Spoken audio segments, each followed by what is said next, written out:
जय हिंद साथियों, SSC MTS 2024 के एग्जाम के लिए एक ऐसा मॉडल पेपर मैंने और मेरी टीम के द्वारा तैयार किया गया है, जिस पूरे मॉडल पेपर को अगर आप देख लेते हैं तो मेरा मानना है कि आपके रियल एग्जाम का आधा पेपर यहां से फंसेगा। तो सबसे पहले सामान्य ज्ञान प्लस करंट अफेयर के 25 क्वेश्चंस देखेंगे जैसे आपके एग्जाम में आएंगे। उसके बाद इंग्लिश को, पूरी इंग्लिश को खत्म करेंगे 25 क्वेश्चंस के माध्यम से।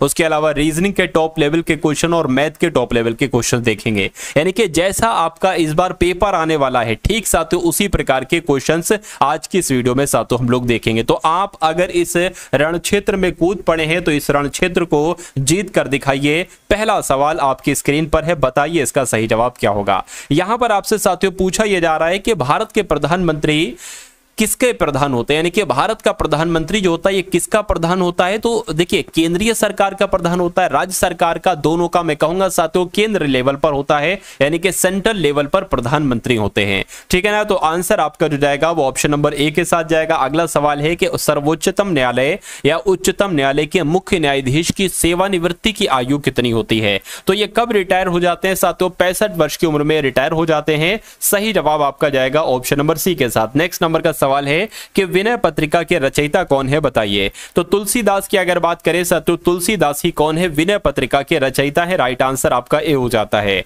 स्वतंत्र भारत के पहले गवर्नर जनरल कौन थे, मुझे बताइए। तो आप लोगों को यह मालूम होना चाहिए, लॉर्ड माउंटबेटन की अगर बात करते हैं तो लॉर्ड माउंटबेटन ही स्वतंत्र भारत के पहले गवर्नर जनरल थे।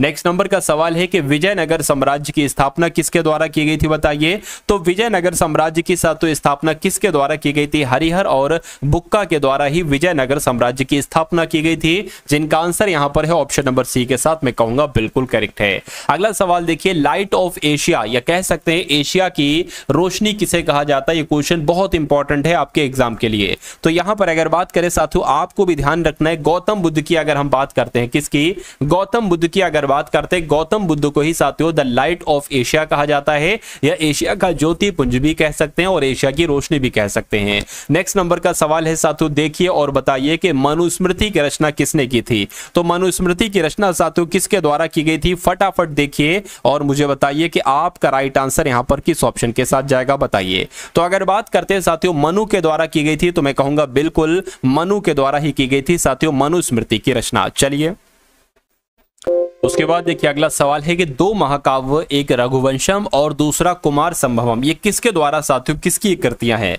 तो ये रामदास की है नहीं, ये शिवानंद की है नहीं साथियों, ये कालिदास की है। बिल्कुल हाँ साथियों, कालिदास की रचना है, यानी कि रघुवंशम भी कालिदास की रचना है और कुमार संभवम भी कालिदास की ही रचना है। नेक्स्ट नंबर का सवाल है कि भारतीय सम्राट हर्षवर्धन की जीवनी हर्षचरित किसने लिखी थी। तो ये किसके द्वारा लिखी गई थी साथियों, आपसे यहाँ पर सवाल पूछा जा रहा है। तो ये बाणभट्ट के द्वारा लिखी गई थी। किसके द्वारा लिखी गई थी साथियों, बाणभट्ट के द्वारा लिखी गई थी। राइट आंसर आपका जाएगा सी के साथ। अगला सवाल है कि एक पुस्तक है हुमायूं नामा, ये किसके द्वारा लिखित है। तो इसको साथियों गुलबदन बेगम के द्वारा लिखा गया था। राइट आंसर आपका बी के साथ जाएगा। साथियों यहां पर अगर बात करें, देखिए जीएस की अगर बात करें और प्लस करंट अफेयर की अगर बात करें, तो 25 क्वेश्चंस जैसे आपके एग्जाम में आएंगे तकरीबन साथियों वैसे सवाल लिए हैं। उसके अलावा साथियों जैसी आपकी इंग्लिश आ सकती है, तो इससे इंग्लिश के भी 25 क्वेश्चन ही आपके एग्जाम में आएंगे। तो 25 क्वेश्चन लिए हैं। तो इन 50 क्वेश्चन पर आपकी पूरी साथियों मेरिट आधारित है। लेकिन रीजनिंग की बात करें या मैथ की बात करें, ये साथियों क्वालिफाइंग नेचर की इस बार रखी गई है एसएससी एमटीएस के एग्जाम में। ठीक है ना। तो उसके बाद देखिए भारत में राष्ट्रीय बालिका दिवस जो है ना, ये कब मनाया जाता है। तो ये साथियों कब मनाया जाता है, 24 जनवरी को मनाया जाता है, आप लोग ध्यान रखेंगे। उसके बाद देखिए भारत में राष्ट्रीय उपभोक्ता अधिकार दिवस कब मनाया जाता है। तो ये कब मनाया जाता है, 24 दिसंबर को मनाया जाता है। सही जवाब आपका ऑप्शन नंबर ए हो जाता है। अगला सवाल देखिए, भारतीय क्रिकेट कंट्रोल बोर्ड यानी कि बीसीसीआई का मुख्यालय कहां पर है, बताइए। तो बीसीसीआई का मुख्यालय कहां पर है, मैं कहूंगा मुंबई में इसका मुख्यालय है, यानी कि भारतीय क्रिकेट कंट्रोल बोर्ड का मुख्यालय मुंबई में स्थित है। उसके बाद देखिए हम्पी में स्मारकों का समूह कहां पर है। तो हम्पी में स्मारकों का समूह कहां पर है साथियों, कर्नाटक में है। राइट आंसर आपका हो जाता है ऑप्शन नंबर डी के साथ। उसके बाद देखिए अगला सवाल है, सांची के बौद्ध स्मारक कहां पर हैं। तो सांची के बौद्ध स्मारक की अगर बात करें, देखिए मध्य प्रदेश में, लेकिन सभी मध्य प्रदेश हैं। तो मध्य प्रदेश के रायसेन में साथियों क्या है, सांची के स्तूप हैं, ये आप लोग ध्यान रखेंगे। सांची के बौद्ध स्मारक हैं, ये आप लोग साथियों ध्यान रखेंगे, ठीक है ना। अगर बात करते हैं सांची के बौद्ध स्मारक कहां पर है, तो रायसेन में है, जो कि मध्य प्रदेश में स्थित है। उसके बाद देखिए धर्मराज रथ स्मारक ये कहां पर है, तो धर्मराज रथ स्मारक महाबलीपुरम में। कहां पर है साथियों, महाबलीपुरम में है। सही जवाब आपका जाएगा ऑप्शन नंबर सी के साथ। नेक्स्ट नंबर का सवाल है कि भारत का सबसे बड़ा ट्यूलिप गार्डन कहां पर है, बताइए। तो भारत का सबसे बड़ा ट्यूलिप गार्डन कहां पर है, अगर आपके एग्जाम में यह सवाल आ जाए तो आपको साथियों श्रीनगर बताना है। क्या बताना है, आपको साथियों श्रीनगर बताना है। नेक्स्ट नंबर का सवाल है आपकी स्क्रीन पर साथियों, मैरीना बीच कहां पर है, मुझे बताइए। आप लोग ध्यान रखेंगे साथियों कि ये कहां पर है, ये चेन्नई में। अगर आपसे पूछा जाए मैरीना बीच कहां पर है, तो चेन्नई आपको बता देना है। उसके बाद देखिए अगला सवाल है कि दरिंगबाड़ी हिल स्टेशन साथियों किस राज्य में स्थित है। तो अगर बात करते हैं साथियों ये किस राज्य में स्थित है, तो ये कहां पर है, ये ओडिशा में है। क्या दरिंगबाड़ी हिल स्टेशन कहां पर है साथियों, ये ओडिशा में है। ये आप सभी लोगों को मालूम होना चाहिए। राइट आंसर आपका जाएगा ऑप्शन नंबर बी के साथ। अगला सवाल है कि म्यांमार की राजधानी की अगर बात करते हैं साथियों, तो म्यांमार की राजधानी कहां पर है, मुझे बताइए। तो नायपीडो की जब हम बात करते हैं, ये क्या है साथियों, म्यांमार की तो राजधानी है। क्या नायपीडो की अगर बात करते हैं, ये म्यांमार की राजधानी है। उसके बाद देखिए हाल ही में अमेरिका ने किस देश की सैन्य खरीद के लिए $3.5 बिलियन जारी किए हैं। तो किसकी बात चल रही है साथियों, इजराइल की बात चल रही है। बिल्कुल इजराइल की बात चल रही है, यानी कि अमेरिका ने किस देश की, तो इजराइल की सैन्य खरीद के लिए $3.5 बिलियन जारी किए हैं। उसके बाद देखिए साथियों भारत सरकार ने किस देश की सीमा पर निगरानी रखने के लिए 5 सदस्यीय समिति का गठन किया है। तो यहां पर अगर बात करें साथियों बांग्लादेश, आप लोग ध्यान रखेंगे क्योंकि भारत सरकार के द्वारा बांग्लादेश की सीमा पर निगरानी रखने के लिए 5 सदस्यीय समिति का गठन किया गया है। अगला सवाल है कि किसने सशस्त्र बल चिकित्सा सेवा के महानिदेशक का पदभार संभाला है। तो किसने संभाला है साथियों, अनुपम कपूर जी ने संभाला है। यह भी आपको याद रखना है और आपको मालूम रखना है क्योंकि आपके एग्जाम में सवाल बनेगा। किस राज्य में लव जिहाद के दोषी को उम्र कैद की सजा दी जाएगी। तो किस राज्य की बात चल रही है, असम की बात चल रही है। यानी कि असम राज्य में अगर कोई लव जिहाद का मामला पाया जाता है, उसका कोई दोषी पाया जाता है, तो उसको उम्र कैद की सजा दी जाएगी। उसके बाद देखिए राष्ट्रपति द्रौपदी मुर्मू जी को किस देश के सर्वोच्च नागरिक सम्मान से सम्मानित किया गया है। तो क्या अगर बात करते हैं यहां पर साथियों फिजी, तो मैं कहूंगा बिल्कुल साथियों राष्ट्रपति द्रौपदी मुर्मू जी को फिजी देश के सर्वोच्च नागरिक सम्मान पुरस्कार से सम्मानित किया गया है, आपको मालूम रखना है। उसके बाद देखिए अगला सवाल है साथियों, अब आपके सामने कौन से क्वेश्चन शुरू हो चुके हैं, इंग्लिश के साथियों आपके सामने क्वेश्चन शुरू हो चुके हैं। जैसे आपके एग्जाम में साथियों 25 क्वेश्चन आएंगे इंग्लिश के, बिल्कुल साथियों वैसे ही ये क्वेश्चन तैयार करने की पूरी कोशिश की गई है। तो आप देखिएगा साथियों कि इंग्लिश को मैं आपको कितनी आसानी से समझा देता हूं। अगर आपको इंग्लिश से डर लगता है साथियों, तो इन 25 के 25 सवालों को आप लोग देखिएगा, आपको बहुत अच्छा लगेगा और बहुत ज्यादा चीजें आपको समझ में यहां पर आएंगी। देखिए यहां पर आपसे ऐसा सेम टू सेम सवाल पूछा जा सकता है कि select the most appropriate synonym of the given word. यानी कि जो वर्ड आपको यहां पर दे रखा है साथियों सिमिलर, इसका आपसे क्या पूछा जा रहा है, सिनोनिम इसका आपसे पूछा जा रहा है। अगर सिनोनिम की बात करते हैं साथियों, सिनोनिम का मतलब क्या होता है, सेम मीनिंग। इसका मतलब क्या होता है साथियों, आप लोग ध्यान रखेंगे, इसका मतलब होता है same meaning.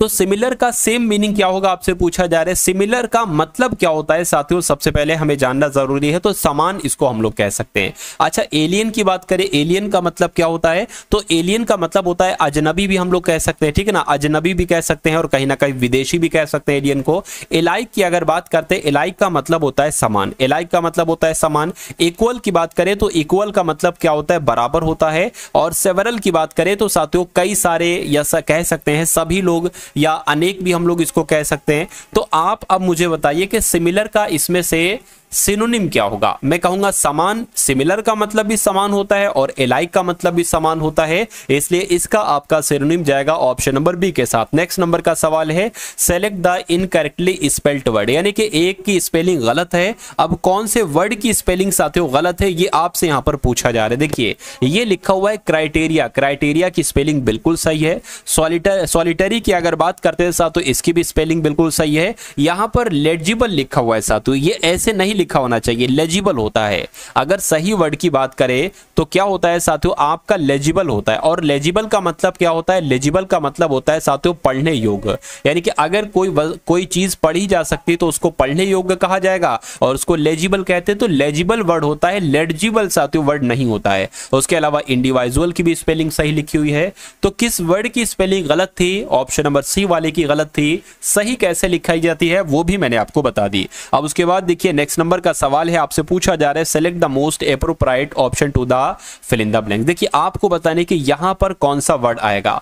The sports minister यानी कि जो खेल के मंत्री हैं, द, ठीक है ना। अब यहां पर आपको बताने क्या आएगा, एज्यूर्ड आएगा। एज्यूर्ड की अगर बात करें, एज्यूर्ड का मतलब होता है आश्वासन, क्या, आश्वासन देना। चलिए आश्वासन देना हो गया। उसके अलावा अगर बात कर देखिए द स्पोर्ट्स मिनिस्टर आश्वासन देते हैं बैडमिंटन एसोसिएशन, ठीक है ना, officials that all help will be given to them conduct the tournament. बिल्कुल साथियों, आश्वासन आएगा या एसरटेंड आएगा या डेमोन्स्ट्रेटेड आएगा या कमिटेड आएगा। तो मैं कहूंगा साथियों एज्यूर्ड यहां पर आना चाहिए, यानी कि स्पोर्ट्स मिनिस्टर आश्वासन दे रहे हैं, ठीक है ना। तो कुल मिला के राइट आंसर यहां पर आपका ऑप्शन नंबर ए हो जाएगा। उसके बाद देखिए अगला सवाल है, आपसे कहा जा रहा है कि यहां पर आपको एंटोनिम बताना है। और किस वर्ड का आपको एंटोनिम बताना है साथियों, एम्पल वर्ड का आपको एंटोनिम बताना है। सबसे पहले आपको ये मालूम होना चाहिए कि आखिर एम्पल का मतलब क्या होता है। एप्पल देखिए जब कोई चीज भरपूर मात्रा में होती है, ठीक है, भरपूर मात्रा में होती है मतलब उसकी कोई कमी नहीं होती है, तो उसको हम भरपूर भी कह सकते हैं। और कहते हैं भाई प्रचुर मात्रा में है तो उसको प्रचुर भी कहते हैं। तो एम्पल का मतलब हो जाएगा भरपूर, एम्पल का मतलब हो जाएगा प्रचुर। अब इसका आपको बताना है एंटोनिम क्या होगा। देखिए इसका एंटोनिम एक तरीके से क्या हो जाएगा साथियों, मैं कहूंगा कमी हो जाएगा। अगर किसी चीज की मात्रा भरपूर है तो प्रचुर कहेंगे, लेकिन अगर कोई चीज कम है तो उसकी कमी कहेंगे। उसको क्या कहेंगे साथियों, अल्प भी उसको कह सकते हैं। तो इनकी इंग्लिश कौन सी है मुझे बता दीजिए।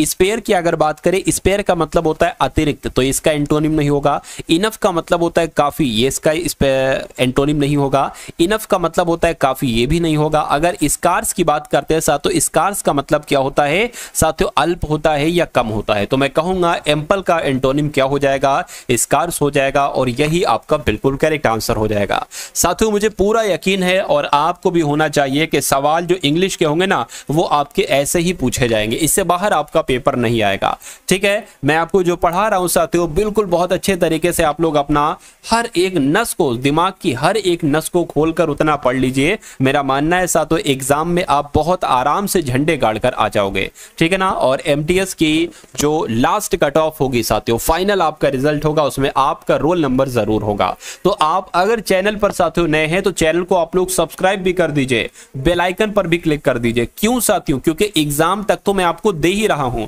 लेकिन जब आपके एग्जाम होंगे तो उसका एनालिसिस भी मैं आपको करवाऊंगा। एनालिसिस से पता क्या होता है भाई साहब, बहुत फायदा होता है, क्योंकि आज जो पेपर में सवाल पूछे गए उसी टाइप के अगले दिन सवाल पूछे जाते हैं और उसी टाइप के फिर साथियों अगले दिन सवाल पूछे जाते हैं। तो अगर आप चाहते हैं कि कम मेहनत में आप पेपर को अच्छे तरीके से पास करें तो इस चैनल को सब्सक्राइब कर दीजिए। और अगर वीडियो को आपने लाइक नहीं किया तो तुरंत मेरी रिक्वेस्ट आपसे, तुरंत इस वीडियो को आप लोग लाइक भी कर दीजिए, ठीक है ना। चलिए आप लोग बहुत प्यारे हैं और बहुत प्यार से आप लोग अपना सिलेक्शन लेंगे। मेरा मानना है कि हर एक घर से एक सिलेक्शन निकालना है साथियों, बहुत जरूरी है, क्योंकि बहुत सारे ऐसे घर हैं, बहुत सारे ऐसे बच्चे हैं हमारी नजर में जिनको एक रोजगार, छोटे से छोटा रोजगार की तलाश है कि एक भाई सरकारी, छोटी सरकारी नौकरी लग जाए, कोई दिक्कत नहीं है, उनके अकाउंट में हर साल 30-35 हजार साथियों आते रहें तो उनके लिए बहुत अच्छा होगा। और मैं ये काम आप पर साथियों करके आपको मानूंगा, यानी कि एक गवर्नमेंट सीट आपको साथियों दिलवा कर मानूंगा, सरकारी नौकरी आपको एक दिलवा कर मानूंगा।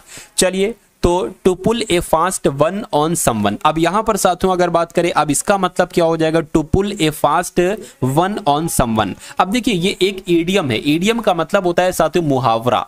क्या मुहावरा, तो ये एक मुहावरा, इस मुहावरे का आपसे मतलब पूछा जा रहा है। देखिए to pull a fast one on someone, इसका मतलब होता है धोखा देना, ठीक है ना, इसका मतलब होता है साथियों धोखा देना। तो आपको बताने कौन सा एक ऐसा ऑप्शन है जिसका मतलब होता है साथियों धोखा देना। टू विन अगेंस्ट समवन, इसका मतलब धोखा देना होता है, नहीं। टू इंचेंट समवन, नहीं साथियों। टू चीट समवन, मतलब किसी को चीट करना, तो मैं कहूंगा इसका मतलब होता है धोखा देना, और यही आपका क्या होगा, यही आपका बिल्कुल करेक्ट आंसर हो जाएगा। उसके बाद देखिए फिर से आपको एंटोनिम पूछा जा रहा है अपोनेंट का। अपोनेंट की अगर बात करते हैं साथियों, सबसे पहले हम ये जान लेंगे अपोनेंट का मतलब क्या होता है। देखिए अपोजिट्स कहीं ना कहीं ये है, तो अपोनेंट का मतलब होता है साथियों विरोधी। क्या, जैसे कि मान लीजिए आपके कोई अगेंस्ट में है, तो वो आपका क्या कहलाएगा, आपका विरोधी कहलाएगा, ठीक है ना। तो अगर हम बात करें इसका एंटोनिम क्या होगा साथियों, इसका एंटोनिम क्या प्रोफेसर होगा। अरे भाई विरोधी का एंटोनिम प्रोफेसर कब से होने लगा, ठीक है, ये तो प्राध्यापक होता है। उसके अलावा अगर बात करें प्रेजेंटर साथियों होगा, तो प्रेजेंटर का मतलब होता है दान करने वाला, जो दान करता है उसको प्रेजेंटर कहते हैं। मेंटर की अगर बात करें, मेंटर का मतलब होता है उपदेशक, तो ये भी क्यों विरोधी का होगा, सपोर्टर हो जाएगा साथियों। यानी कि एक अपोनेंट है यानी कि विरोधी है, और एक आपका सपोर्टर है, तो मैं कहूंगा भाई ये तो विरोधी का अपोजिट हो जाएगा, एंटोनिम हो जाएगा, और यही आपका सही जवाब हो जाता है। उसके बाद देखिए अगला सवाल है, select the option that can be used as a one word substitution. आपने सुना होगा एक पूरा सेंटेंस होता है और उसके लिए एक वर्ड आता है, तो वन वर्ड सब्स्टिट्यूशन यही, यानी कि एक पूरा क्या होगा साथियों, एक पूरा सेंटेंस होगा, और आपसे पूछा जाएगा इसके एक शब्द में क्या कहेंगे, इसको एक वन वर्ड में क्या कहेंगे। अब देखिए हैंड रिटन बुक, मान लीजिए कोई अगर हैंड रिटन बुक है तो उसको क्या कहेंगे साथियों, हाथों से लिखी गई एक किताब, यही कहेंगे ना साथियों, यही कहेंगे हाथों से लिखी गई किताब। तो हाथों से लिखी गई किताब को क्या आउटलाइन कहते हैं, नहीं भैया आउटलाइन नहीं कहते। क्या ड्राफ्ट कहते हैं, ड्राफ्ट भी नहीं कहते। क्या एडिशन कहते हैं, एडिशन भी नहीं कहते हैं। कहीं ना कहीं साथियों इसको मैन्युस्क्रिप्ट कहते हैं, और मैन्युस्क्रिप्ट की अगर बात करें साथियों, इसको अगर बात करें तो हस्तलिपि इसको कहा जाता है। क्या कहा जाता है, हस्तलिपि इसको कहा जाता है। तो कहीं ना कहीं इसका जवाब सबसे सटीक आपका जो बैठेगा, सबसे नजदीक आपका जो बैठेगा, वो ऑप्शन नंबर डी वाला ही बैठेगा। और जो लोग यहां पर ऑप्शन नंबर डी के साथ हैं, मैं कहूंगा आंसर आपका बिल्कुल करेक्ट है। अगला सवाल है कि select the most appropriate synonym of the given word, यानी कि अब आपको बताना है कि कन्वर्ट का सिनोनिम क्या होगा, कन्वर्ट का सेम मीनिंग क्या होगा। लेकिन उससे पहले आप लोग देखिए कन्वर्ट का मतलब क्या होता है। कन्वर्ट जैसे मान लीजिए कोई चीज है, उसको किसी दूसरी चीज में बदल दो, यानी कि बदल देना, या मैं कह सकता हूं साथियों परिवर्तन कर देना, बदल देना, इसको क्या कहा जाता है, ये कन्वर्ट की हिंदी है, बदल देना। तो इसमें से आपको बताना है एक ऐसा ऑप्शन कौन सा है जिसका मतलब होता है कन्वर्ट कर देना, बदल देना, परिवर्तन कर देना। ट्रांसफॉर्म की बात करें साथियों, ट्रांसफॉर्म का मतलब क्या होता है साथियों, उसमें कुछ चेंज कर देना, बदल देना, बिल्कुल। अफेक्ट की अगर बात करें, अफेक्ट का मतलब होता है प्रभाव डालना, तो ये इसका नहीं हो सकता सिनोनिम। डेजल की अगर बात करें साथियों, देखिए चकाचौंध, एकदम जैसे कि चकित हो जाना, चौंक जाना, उसका मतलब होता है डेजल। रेडिकल की अगर बात करें साथियों, पूरा कंप्लीट समस्त रेडिकल होता है। तो मैं कहूंगा साथियों ट्रांसफॉर्म की अगर बात करें साथियों, कन्वर्ट का सिनोनिम क्या हो जाएगा, ट्रांसफॉर्म हो जाएगा। ट्रांसफॉर्म हो जाएगा तो यही आपका सही जवाब हो जाएगा। Select the most appropriate option to the fill in the blanks. अब आपको यहां पर अगर बात करें बताने कि खाली जगह में साथियों कौन सा वर्ड आ जाएगा। लिखा हुआ है if the neighbours had not stolen food, मतलब स्टोलन का मतलब क्या हो जाएगा साथियों, चुराना। यानी कि अगर पड़ोसियों ने क्या, यदि पड़ोसियों ने साथियों फूड नहीं चुराए, वी माइट हैव स्टार्व, यानी कि हम भूखे रह जाएंगे, ये होगा। या प्रोवाइड, अगर पड़ोसियों ने साथियों फूड यानी कि भोजन प्रोवाइड नहीं करवाए तो हम भूखे रह जाएंगे, या ये आना चाहिए, या एडेड आना चाहिए, या थ्रो आना चाहिए। तो मैं कहूंगा साथियों यहाँ पर प्रोवाइड आना चाहिए कि if the neighbours had not provided food, यानी कि अगर पड़ोसियों ने फूड नहीं हमको प्रोवाइड किया दिया तो हम भूखे रह जाएंगे, हम भूखे रह सकते हैं। तो ऐसे करके साथियों आपका राइट आंसर किस ऑप्शन के साथ जाएगा, ऑप्शन नंबर बी के साथ जाएगा। उसके बाद देखिए select the incorrectly spelled word, यानी कि इन चारों ऑप्शन में से आपको ये बताना है कि किस वर्ड में आपको दिक्कत लग रही है, स्पेलिंग में कहां पर साथियों आपको दिक्कत लग रही है। देखिए अगर होल्ड की हम बात करते हैं तो होल्ड का मतलब होता है साथियों क्या, पकड़ना कह सकते हैं, किसी चीज को होल्ड करना यानी कि पकड़ना। हॉस्टल की अगर बात करें, हॉस्टल क्या होता है साथियों, जहां पर छात्र रहते हैं, यानी कि छात्रावास को एक तरीके से हॉस्टल कहा जाता है। अगर हम बात करते हैं साथियों हॉइस्ट की, तो हेस्ट का मतलब क्या होता है, फहराना भी कह सकते हैं, उठाना भी कह सकते हैं। तो इसकी स्पेलिंग मुझे बिल्कुल सही लगी। यहां पर लिखा हुआ है साथियों हॉस्पिटैलिटी, तो यहां पर अगर बात करें यहां पर आपका वाई आना चाहिए। क्या आना चाहिए साथियों, यहां पर आपका वाई आना चाहिए। और हॉस्पिटैलिटी का मतलब क्या होता है साथियों, मेहमानबाजी होता है, यानी कि जिसको बहुत अच्छा लगता है मेहमान को बुलाने में, उनकी खातिर तवाज़ु करने में, ठीक है ना, उनको खाना पीना खिलाने में, तो उनको मेहमानबाजी एक तरीके से कहा जाता है। तो किसकी स्पेलिंग गलत है, ऑप्शन नंबर ए वाले की स्पेलिंग गलत है। तो आपका राइट आंसर क्या होगा, ऑप्शन नंबर ए होगा। उसके बाद देखिए नेक्स्ट नंबर का सवाल है आपकी स्क्रीन पर कि the following sentence has been spelled into 4 segment, यानी कि आपके सामने एक सेंटेंस दिया गया यहां से लेकर यहां तक, ये 4 सेगमेंट में बटा हुआ है। कैसे कैसे बटा हुआ है साथियों, the Great Wall of China एक ये सेगमेंट हो गया, इज नो लॉन्गर दूसरा ये सेगमेंट हो गया, और एक कॉन्टिन्यूस, क्या साथियों, एक कॉन्टिन्यूस स्ट्रक्चर एक ये आपका सेगमेंट हो गया, और एक ये 4 सेगमेंट में बटा हुआ है। आपको बताना है कि यहां पर ग्रामेटिकल एरर कहां पर है। क्या साथियों, ग्रामेटिकल एरर आपसे साथियों यहां पर पूछा जा रहा है। देखिए और मुझे बताइए आपका सही जवाब क्या होगा। चलिए देखिए, the Great Wall of China is no long a continuous structure owing to erosion. तो मैं कहूंगा इज नो लॉन्ग नहीं आना चाहिए, इज नो लॉन्गर यहां पर आना चाहिए। तो इज नो लॉन्ग में दिक्कत है, लॉन्ग की जगह साथियों लॉन्गर आना चाहिए, इसलिए राइट आंसर आपका जाएगा ऑप्शन नंबर सी के साथ। नेक्स्ट नंबर का सवाल है आपकी स्क्रीन पर, आपसे पूछा जा रहा है कि select the most appropriate meaning of the given idiom, यानी कि ये एक मुहावरा है, इडियम है, इसका आपको मतलब बताना है सबसे पहले साथियों क्या होता है। तो किक द बकेट, क्या टू किक द बकेट का मतलब क्या होता है साथियों, देखिए किसी कोई मर जाता है, किसी का निधन हो जाता है, तो उसको कहा जाता है साथियों टू किक द बकेट, ठीक है ना। निधन होने को एक तरीके से कहा जाता है टिक टिक किक द बकेट, ठीक है, किक द बकेट। तो मैं कहूंगा कि निधन होना, इसकी इंग्लिश ऑप्शन में से कौन सी है मुझे बताइए। टू डाई को कहते हैं निधन होना, टू प्ले को नहीं कहते, टू फाइट को भी नहीं कहते, टू लॉस को भी नहीं कहते, टू डाई को कहते हैं निधन होना, यानी कि टू किक द बकेट का मतलब क्या होगा साथियों, टू डाई हो जाएगा। आंसर आपका जाएगा ए के साथ। अगला सवाल है आपको अब बताना है साथियों मेंटेन का, क्या मेंटेन वर्ड आपको यहां पर दे रखा है और एंटोनिम आपसे यहां पर पूछा जाए। एंटोनिम का मतलब पता क्या होता है भाई साहब, विलोम होता है। अरे ये तो आपको मालूम ही होगा, मैं क्यों बता रहा हूं। तो मेंटेन का एंटोनिम आपको बताना है साथियों, विलोम आपको यहां पर बताना है। तो मेंटेन का मतलब क्या, मान लीजिए जैसे कि आप है, आप अपने आप को मेंटेन रखते हैं, यानी कि आप अपने आप को बनाए रखते हैं। क्या आप अपने आप को साथियों बनाए एक तरीके से रखते हैं, तो ये मेंटेन हो जाएगा। इसका एंटोनिम क्या होगा, इसका एंटोनिम साथियों क्या होगा, जैसे कि मैं अपने आप को बनाए नहीं रखता हूं, या मैं अपने आप को बनाए रखता हूं, तो मैं मेंटेन कहलाऊंगा। अगर आप अपने आप को बनाए रखते हैं तो आप मेंटेन कहलाएंगे। तो इसका एंटोनिम क्या, प्रिजर्व होगा साथियों, या प्रोटेक्ट होगा, या एबेंडोन होगा, या सस्टेन होगा। देखिए एबेंडोन की अगर बात करते हैं साथियों, एबेंडोन का मतलब क्या होता है साथियों, एबेंडोन का मतलब होता है त्याग देना, त्याग देना। तो मैं कहूंगा साथियों कहीं ना कहीं मेंटेन का जो अपोजिट वर्ड होगा वो एबेंडोन होगा, इसलिए राइट आंसर आपका ऑप्शन नंबर बी हो जाता है। उसके बाद देखिए नेक्स्ट नंबर का सवाल है कि अब यहां पर अगर बात करें, देखिए वही चीज है 4 सेगमेंट में है, identify the segment that contains A grammatical error. अब यहां से सेंटेंस आपका शुरू हुआ और यहां पर आपका खत्म हुआ है, he moved on the undergrowth, ठीक है, एक ये सेगमेंट हो गया। उसके बाद लिखा हुआ है क्विकली एंड साइलेंटली, एक आपका ये सेगमेंट हो गया।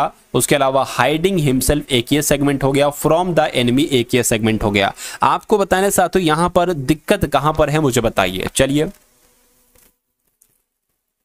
देखिए, he moved on the undergrowth quickly and silently hiding himself from the enemy. देखिए ऑन द अंडर ग्रोथ नहीं होना चाहिए साथियों, बिहाइंड द अंडर ग्रोथ होना चाहिए। क्या, बिहाइंड द अंडर ग्रोथ होना चाहिए। तो मैं कहूंगा दिक्कत कहां पर है साथियों, ठीक है ना, दिक्कत आपकी यहां पर है, क्योंकि ऑन द अंडर ग्रोथ नहीं बल्कि बिहाइंड द अंडर ग्रोथ होना चाहिए था। उसके बाद देखिए साथियों वन वर्ड सब्स्टिट्यूशन आपसे पूछा जा रहा है, यानी कि that through which light can not pass, यानी कि आपको क्या यहां पर साथियों बताया जा रहा है, that through which light can not pass, यानी कि जो प्रकाश होता है वो आर पार ना जा सके। अगर आर पार जा सकता है तो वो साथियों क्या, पारदर्शी वस्तु कहलाई जाती है। लेकिन अगर लाइट भी उसके आर पार नहीं जा सकती साथियों तो वो अपारदर्शी वस्तु कहलाई जाती है, ये आपको साथियों मालूम होगा। ठीक है ना। अगर पारदर्शी होता तो ट्रांसपेरेंट होता, लेकिन अगर अपारदर्शी है तो उसको क्या कहेंगे, ओपेक उसको कहेंगे। अपारदर्शी को क्या कहा जाता है साथियों, ओपेक कहा जाता है। इसलिए राइट आंसर जिनका भी है ऑप्शन नंबर ए मैं कहूंगा बिल्कुल करेक्ट है। उसके बाद देखिए select the most appropriate meaning of the given idiom, यानी कि चिकन हार्टेड। अब चिकन हार्टेड का मतलब क्या होता है साथियों, सबसे पहले मुझे आप लोग यहां पर बता दीजिए। चिकन हार्टेड का मतलब होता है कोई बहुत एक तरीके से कायर होता है या जो बहुत डरपोक होता है ना, उसको कहा जाता है भाई तू तो बहुत चिकन हार्टेड है। मुहावरा एक तरीके से इडियम है। तो अब आपको बताने के यहां से किस ऑप्शन को हम कायर कह सकते हैं, किसको साथियों एक तरीके से डरपोक कह सकते हैं। तो अगर बात करें विजिबली प्लीज्ड, कायर डरपोक कहेंगे नहीं। स्लाइटली रिस्की को भी नहीं कहेंगे, उसके अलावा रेडली अवेलेबल को भी नहीं कहेंगे, इजिली स्कार्ड को कहेंगे, यानी कि जिसको आसानी से साथियों डराया जा सके उसको कायर डरपोक ही तो कहा जाता है। कायर भी कह सकते, डरपोक भी कह सकते हैं। उसके बाद देखिए अगला सवाल है आपकी स्क्रीन पर, देखिए मुझे बताइए सही जवाब यहां पर क्या होगा। देखिए यहां पर अगर बात करें मैनी स्टूडेंट, यहां पर खाली जगह है, यहां पर क्या है साथियों खाली जगह है। तो many students are interested by the life of great leaders, ये होना चाहिए, या many students involve by the life of great leaders, ये होना चाहिए, या many students inspired by the life of great leaders, ये होना। मैं कहूंगा साथ तो इंस्पायर्ड, क्योंकि जो बहुत सारे स्टूडेंट्स होते हैं ये ग्रेट लीडर से इंस्पायर्ड होते हैं। इंटरेस्टेड नहीं कह सकते, इन्वॉल्व भी नहीं कह सकते, इन्फेक्टेड भी नहीं कह सकते, इंस्पायर्ड होते हैं साथियों। तो आपका राइट आंसर जो जाएगा साथियों वो ऑप्शन नंबर सी के साथ जाएगा। चलिए उसके बाद देखिए नेक्स्ट नंबर का सवाल है। देखिए अगर साथियों बात करें कोई हिंदी मीडियम का बच्चा है उसको भी बहुत अच्छे से समझ में आ रहा होगा मैं जैसे पढ़ा रहा हूं। अगर कोई इंग्लिश मीडियम का बच्चा है तो उसको भी बहुत अच्छे से समझ में आ रहा हो, क्योंकि पूरी डिटेल में आपको बता रहा हूं साथियों। ऐसा नहीं पढ़ाता, ऐसा ये समझ लीजिए पेड ग्रुप्स जो होते हैं ना, पेड बैच जो होते हैं वहां पर साथियों इस टाइप से पढ़ाया जाता है, लेकिन मैं आपको बिल्कुल निःशुल्क कंटेंट दे रहा हूं और ऐसे साथियों मैं आपको यहां पर पढ़ा रहा हूं। चलिए अब अगर बात करते हैं यहां पर, देखिए यहां पर अगर बात करें साथियों वही चीज है, एक सेंटेंस दिया गया है, 4 सेगमेंट यहां पर आपको दे रखे हैं, 1 2 ठीक है 3 और 4। आपको बताने की दिक्कत कहां पर है मुझे बताइए। देखिए I entered my room and switch on the lights but it was still dark. तो यहां पर अगर बात करें स्विच्ड आना चाहिए, क्या आना चाहिए साथियों, यहां पर अगर बात करें तो स्विच्ड ऑन आना चाहिए, स्विच यहां पर नहीं आना चाहिए। ठीक है, तो यहां पर अगर बात करें कहां पर लिखा हुआ, यहां पर स्विच लिखा हुआ है, इसमें दिक्कत है, इसमें ग्रामेटिकल एरर है क्योंकि स्विच्ड आना यहां पर चाहिए था। नेक्स्ट नंबर का सवाल है कि select the most appropriate antonym, आपको बताना है कि इसका रिमेंबर का। तो रिमेंबर का एंटोनिम की जब हम बात करते हैं, रिमेंबर का मतलब क्या होता है, रिमेंबर का मतलब होता है साथियों याद रखना। इसका मतलब क्या होता है, किसी चीज को याद रखना यानी कि रिमेंबर, और किसी को भूल जाना एक तरीके से क्या कहलाया जाए साथियों, भूल जाना क्या कहलाए, इसका एंटोनिम कहलाया जाएगा। तो अब आपको बताना है कि इनमें से किस ऑप्शन की इंग्लिश होती है, सॉरी हिंदी होती है भूल जाना। तो मैं कहूंगा फॉरगेट को कहा जाता है भूल जाना, यानी कि आंसर आपका जाएगा ऑप्शन नंबर बी के साथ। अगला सवाल है आपकी स्क्रीन पर, आपको बताने साथियों इडियम बताना है, यानी कि wee hours of the day. तो wee hours of the day की अगर साथियों बात करते हैं, wee hours of the day का मतलब क्या होता है, देखिए जब बहुत सुबह सुबह, बुराई एक तरीके से सुबह है, ठीक है ना, सवेरा एक तरीके से हम लोग कह सकते हैं इसको wee hours of the day, यानी कि इसको हम लोग क्या कह सकते हैं साथियों, सवेरा कह सकते हैं, उषा काल भी कह सकते हैं, हाँ ठीक है, उषा काल भी इसको कहा जा सकता है, प्रभात भी तो कहते हैं, सुबह को बिल्कुल कहते हैं। तो आपको बताना है डस्क को कहेंगे सवेरा नहीं, मिडनाइट को भी नहीं कहेंगे, डॉन को एक तरीके से कह सकते हैं। तो आपका राइट आंसर जो यहां पर जाएगा वो किस ऑप्शन के साथ जाएगा, वो ऑप्शन नंबर सी के साथ जाएगा। उसके बाद देखिए अगला सवाल है आपकी स्क्रीन पर, यहां पर भी क्या है वही चीज है। चलिए अच्छा, यहां पर अगर बात करें यहां से शुरू, I recently visited the school when I studied in the class. आपको बताने की गलती कहां पर आपको दिख रही है। देखिए अगर बात करते हैं साथियों, I recently visited the school when I studied in class 10। अब यहां पर अगर साथियों बात करें, अब देखिए यहां पर आई रिसेंटली विजिट, मैंने मतलब अभी जल्दी अपना स्कूल देखा जहां मैं पढ़ता था क्लास 10th में। तो जहां आना चाहिए, व्हेन का मतलब होता है साथियों जब, या जब होता है साथियों, ठीक है। तो यहां पर साथियों जहां की इंग्लिश आना चाहिए थी, और जहां को क्या कहा जाता है, जहां को साथियों जब व्हेन थोड़ी ना यहां पर आना चाहिए, वेयर आना चाहिए, वेयर कहते हैं। तो यहां पर अगर बात करें व्हेन नहीं आना चाहिए, वेयर यहां पर आना चाहिए। तो मैं कहूंगा इसकी जगह पर, ये अंडरलाइन यहां पर होनी चाहिए थी, इसकी जगह पर क्या आना चाहिए, वेयर आना चाहिए, और ये आपका सही जवाब हो जाएगा। उसके बाद देखिए आपको सिनोनिम बताना है साथियों डिस्ट्रॉय का। अगर डिस्ट्रॉय की सबसे पहले हम बात करते हैं तो कोई चीज अगर खत्म हो गई है, यानी कि नष्ट किसी चीज को कर दिया गया है तो उसको डिस्ट्रॉय कहा जाता है। अब आपको ऑप्शन में देखकर बताने कि किसको कहते हैं डिस्ट्रॉय करना, नष्ट हो जाना। अगर बात करते हैं साथियों, डेमोलिश का मतलब होता है नष्ट करना, मैं कहूंगा बिल्कुल। कॉन्स्ट्रक्ट का मतलब क्या होता है साथियों, नष्ट करना नहीं, इसका मतलब तो होता है निर्माण करना, किसी चीज का निर्माण करना। तो इसका अगर एंटोनिम पूछा जाता तो ये हो सकता था। उसके अलावा साथियों, रिहेबिलिट का मतलब भी नहीं होता है साथियों, एक तरीके से इसका एंटोनिम। डिटैच का मतलब भी नहीं हो सकता है साथियों, ठीक है। मैं कहूंगा डेमोलिश का मतलब क्या होता है, डेमोलिश का मतलब होता है साथियों किसी चीज, एक तरीके से बात करें डेमोलिश का मतलब साथियों हो जाएगा क्या, किसी चीज को खत्म कर देना, किसी चीज को नष्ट कर देना, ठीक है ना। चलिए अब उसके बाद देखिए अगला सवाल है आपकी स्क्रीन पर, select the most appropriate option to the fill in the blanks. यानी कि यहां पर साथियों अगर बात करते हैं, देखिए Hitopadesha tales are written in a reader friendly style which perhaps, अब खाली जगह में आपको बताने क्या आएगा, टू देयर सक्सेस। अब आपको बताने, देखिए यहां पर सप्लाइड आएगा, प्रोवाइड आएगा, कंट्रीब्यूटेड आएगा या अरेंज आएगा। यहां पर साथियों आपका जो आना चाहिए मेरे हिसाब से कंट्रीब्यूटेड आना चाहिए। यानी कि Hitopadesha tales are written in a reader friendly style which perhaps contributed to their success। तो खाली जगह यहां पर साथियों है तो आंसर आपका जाएगा सी के साथ। उसके बाद देखिए अगला सवाल है, सेलेक्ट द करेक्टली स्पेलिंग, यानी कि आपको सही स्पेलिंग बताना है, कौन सी स्पेलिंग सही यहां पर लिखी गई है मुझे बताइए। स्पेसिफाइंग कैसे लिखा जाता है, स्पेसिफाइंग की बात करें कि ऐसे लिखा जाता है, मैं कहूं नहीं। स्पेसिफाइंग क्या ऐसे लिखा जाता है, नहीं साथियों। कैसे लिखा जाता है, मैं कहूंगा साथियों स्पेसिफाइंग की अगर बात करते हैं यहां पर देखिए ऐसे लिखा जाता है, जैसे आपका ऑप्शन नंबर सी में लिखा हुआ है साथियों स्पेसिफाइंग ऐसे लिखा जाता है। तो ये क्या होगा, ये आपका राइट आंसर हो जाएगा। उसके बाद देखिए one who has unlimited power, यानी कि जिसके पास अनलिमिटेड पावर है उसको क्या कहा जाएगा भैया, उसको तो सर्वशक्तिशाली कहा जाएगा। उसको क्या कहा जाएगा, शक्तिमान उसको कहा जाएगा, सर्वशक्तिशाली उसको कहा जाएगा। तो अब आपको बताने किसकी इंग्लिश यहां पर होती है सर्वशक्तिशाली, मुझे बताइए। चलिए यहां पर अगर साथियों बात करें, देखिए ओमनी प्रेजेंट का मतलब शक्तिशाली नहीं होता है, ओमनी पोटेंट का मतलब होता है शक्तिशाली। तो मैं कहूंगा कि one who has unlimited power, यानी कि एक ऐसा पर्सन जिसके पास अनलिमिटेड पावर है उसको ओमनी पोटेंट कहा जाता है। जिनका भी आंसर यहां पर बी है, मैं कहूंगा बिल्कुल करेक्ट भाई, बहुत बढ़िया, वेरी गुड क्लास।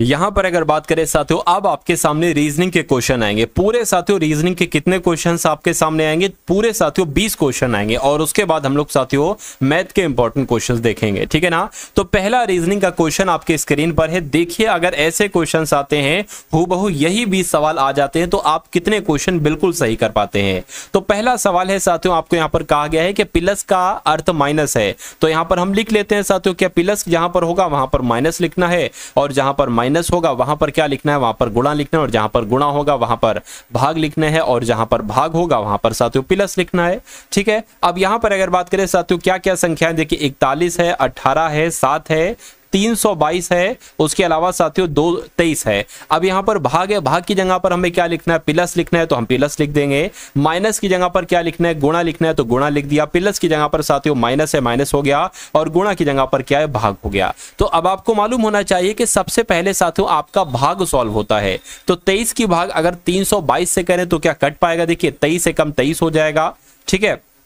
और कितना बचेंगे साथियों, 9 बचेंगे। यहां पर 23 एक तरीके से चौक कितने हो जाएंगे, 92 हो जाएंगे। तो मैं कहूंगा यहां पर आपका 14 आ जाएगा। अब अगर बात करते हैं साथियों यहां पर 14 आ गया, देखिए आपको यह मालूम होना चाहिए, क्या आपको मालूम होना चाहिए कि सबसे पहले भाग सॉल्व होता है उसके बाद गुणा सॉल्व होता है। तो 18 सत्ते कितने होते हैं, 126 होते हैं, तो यहां पर 126 आ गया, और प्लस आपका क्या आ गया, 41 आ गया। अब एक काम करिए, 126 को साथियों और इसको आप जोड़ लीजिए, क्या 41 को और 126 को जोड़ेंगे तो कितना आएगा साथियों, 6761 आ जाएगा। और इसमें से आप क्या कर दीजिए, 14 आप इसमें से घटा दीजिए। तो जब इसमें से 14 घटाएंगे साथियों तो 153 आएगा। तो 153 कौन से ऑप्शन में है, ऑप्शन नंबर डी वाले में है। तो ये आपका क्या होगा, आपका बिल्कुल करेक्ट आंसर हो जाएगा। नेक्स्ट नंबर का सवाल है आपकी स्क्रीन पर साथियों, देखिए सवाल को और बताइए सही जवाब क्या होगा। देखिए यहां पर अगर बात करें साथियों 1 से 6 हुआ है, 6 से 28, 28 से 71, 71 से 139, और उसके बाद 236 236, उसके बाद आपको बताने कि यहां पर आपका कौन सा नंबर आएगा। ये सवाल साथियों आपके एग्जाम में आता है, यानी कि नंबर सीरीज वाले की अगर बात करते हैं तो ये समझ लीजिए 2 सवाल तो आपके पक्का पक्का पूछे जाएंगे। तो सिंपल सी अगर बात करते हैं साथियों, यहां पर आपका क्या लॉजिक लग रहा है, यहां पर हम लोग देख लेते हैं लॉजिक की बात। देखिए 1 से ये 6 हुआ है तो मैं कह सकता हूं कितना बड़ा है, इसको यहां पर साथियों लिख लेते हैं बड़ा बड़ा। देखिए 1 हो गया, 6 हो गया, और ये आपका 28 हो गया, और ये 71 आपका उसके बाद हुआ है, और उसके बाद 139 हुआ है, और उसके बाद 236 हुआ है। आपको बताने कि यहां पर क्या नंबर आएगा। अब अगर बात करें इसमें साथियों ये कितना बड़ा, देखिए भाई साहब ये 5 बड़ा है, 5 बड़ा है। 6 से 28 हुआ है, कितना बड़ा है साथियों, 22 बड़ा है। 28 से 71 हुआ है, कितना बड़ा, इधर 3 आ जाएगा आपका, ठीक है, 3 आ जाएगा, मतलब 71 में से, सॉरी 28 में से, एक तरीके से ऐसे कह लो कि 28 में कितना जोड़े कि 71 आ जाए, तो साथियों 3 और आपके क्या आ जाएगा, 4 आ जाएगा। 71 में कितना जोड़े साथियों, 139 आ जाए तो साथियों 68 आ जाएगा, और 139 से 236 हुआ है, कितना साथियों प्लस हुआ है, 97 हुआ है। अब आपको बताने कि यहां पर क्या नंबर लिखेंगे जो फिर 236 में से जोड़ेंगे कि हमें यहां पर वाला नंबर प्राप्त हो जाए। अभी मामला नहीं बना साथियों तो एक बार और कर लेंगे। 5 से 22 हुआ है तो कितना बड़ा है साथियों, 17 बड़ा है। 22 से 43 हुआ है, कितना बड़ा है, 21 बड़ा है। और 43 से 68 हुआ है, कितना बड़ा है, 25 बड़ा है। और 68 से 97 हुआ है साथियों 29 यहां पर बड़ा। इतनी बात आपको समझ में आ गई होगी। चलिए अब देखिए इसमें अगर बात करें, इसमें भी कितना बड़ा है, 4 बड़ा है। इसमें भी 4 बढ़ रहा है, इसमें भी 4 बढ़ रहा है, तो मैं कहूंगा इसमें भी 4 बढ़ेगा। और जब इसमें 4 बढ़ाएंगे ना साथियों तो कितना आ जाएगा, तो आपका 33 आ जाएगा। यानी कि अब मैं कह सकता हूं कि यहां पर हमें जो नंबर चाहिए वो 97 33 चाहिए है। और 97 और 33 कितना हो जाएगा साथियों, यहां पर आपका 130 हो जाएगा। यानी कि मैं कह सकता हूं कि 236 और 1 तो 130 कितना होता है, इसको जब आप जोड़ेंगे तो आपको यहां पर वाला नंबर मिल जाएगा 606 3 साथियों 6 आ जाएगा, और यहां पर 3 आ जाएगा। यानी कि यहां पर जो नंबर आएगा, यहां पर जो नंबर आएगा वो 366 आएगा। तो 366 कौन से ऑप्शन में है, ऑप्शन नंबर सी वाले में है। तो ये आपका बिल्कुल करेक्ट आंसर हो जाता है। निम्नलिखित विकल्पों में से विषम की आपको पहचान करना है, मुझे बताइए। यानी कि विषम की अगर बात करें, देखिए येन, डॉलर, ओस्लो या रियाल। देखिए येन है, डॉलर है, रियाल है, ये तो मुद्राओं के नाम है, अलग अलग देशों की मुद्राओं के नाम है। लेकिन यहां पर अगर बात करते हैं ओस्ले की, तो ओस्ले साथियों नॉर्वे की राजधानी हो जाएगी। क्या हो जाएगी साथियों, ये नॉर्वे की राजधानी हो जाएगी, ये मुद्रा नहीं होगी। तो बाकी सारी मुद्राएं हैं, ये साथियों राजधानी है, इसलिए सबसे विषम हो जाएगा। उसके बाद देखिए नेक्स्ट नंबर का सवाल है आपकी स्क्रीन पर। देखिए जैसे कि यहां पर कहा गया है 64, 25, 81, 22 है। उसी प्रकार 100, 169, 196, 37 है, और 144, फिर 1, फिर 256। आपको बताने कि यहां पर कौन सा नंबर आएगा, बस इतनी सी कहानी आपको मालूम होना चाहिए। चलिए तो कैसे क्या लॉजिक लगेगा साथियों, देखिए और मुझे बताइए। देखिए अगर हम यहां पर बात करें, ये आपको पता होगा 64, 100, 144, 25, 169, 1, 81, 196, 56, ये सभी किसी न किसी संख्या के स्क्वायर हैं, ये सभी किसी न किसी संख्या के वर्ग हैं। तो मैं कहूंगा साथियों ये 64 आपका 8 का वर्ग है, ये 25 आपका 5 का वर्ग है, ये 81 आपका 9 का वर्ग है। ऐसा तो नहीं, इनको जोड़ो तो देखो कितना आता है साथियों, कितना आ जाएगा आपका, 8 और 5 13 हो जाएगा, 13 और आपका 22 आ जाएगा। बिल्कुल सही, 22 आपका ये लिखा हुआ है। उसी प्रकार 100 जो है ना, ये आपका 10 का स्क्वायर है, 169 13 का स्क्वायर है, ये आपका 14 के स्क्वायर है। इसको जरा अगर आप जोड़ेंगे तो कितना आ जाएगा, 7 और यहां पर 3, यानी कि 37 आ गया ये। तो अब आपको क्या करना है, ये 12 का स्क्वायर है, ये 1 का स्क्वायर है, ये साथियों 16 का स्क्वायर है, ठीक है। इसको जोड़ दो तो कितना आ जाएगा साथियों, 3 और ये आपका 9 और ये आपका कितना आ जाएगा साथियों, 2 आ जाएगा। यानी कि 29 आपका बिल्कुल सही जवाब हो जाएगा। तो जिनका आंसर यहां पर ऑप्शन नंबर डी है, मैं कहूंगा आंसर आपका बिल्कुल करेक्ट है भाई, बहुत बढ़िया, वेरी गुड क्लास। साथियों जिन लोगों ने भी अभी तक इस वीडियो को लाइक नहीं किया तो उन सभी लोगों से रिक्वेस्ट करता हूं कि वीडियो को आप सभी लोग यहां पर लाइक कर दीजिए, और जो लोग भी चैनल पर नए हैं तो चैनल को तुरंत सब्सक्राइब करके बेल आइकन पर क्लिक कर लीजिए। अब उसके बाद देखिए साथियों, देखिए नंबर सीरीज वाला जो चैप्टर है ना आपके लिए, ये बहुत इंपॉर्टेंट होता है। अब जैसे कि 60 से 30 हुआ है, फिर 120 हुआ है, फिर 15 हुआ है, फिर 240 हुआ है, तो यहां पर साथियों कैसे क्या आया है मुझे बताइए। चलिए अगर हम साथियों 60 का आधा कर देते हैं, यानी कि 60 की भाग 2 से कर देते हैं तो 30 आ जाता है। कितना आ जाता है साथियों, 30 आ जाता है। अगर हम साथियों क्या करें, अगर हम इसकी गुणा किससे करा दें, 4 से करा दें तो कितना आ जाएगा, 120 आ जाएगा। इतनी बात साथियों आपको मालूम है, चलिए कोई दिक्कत नहीं है।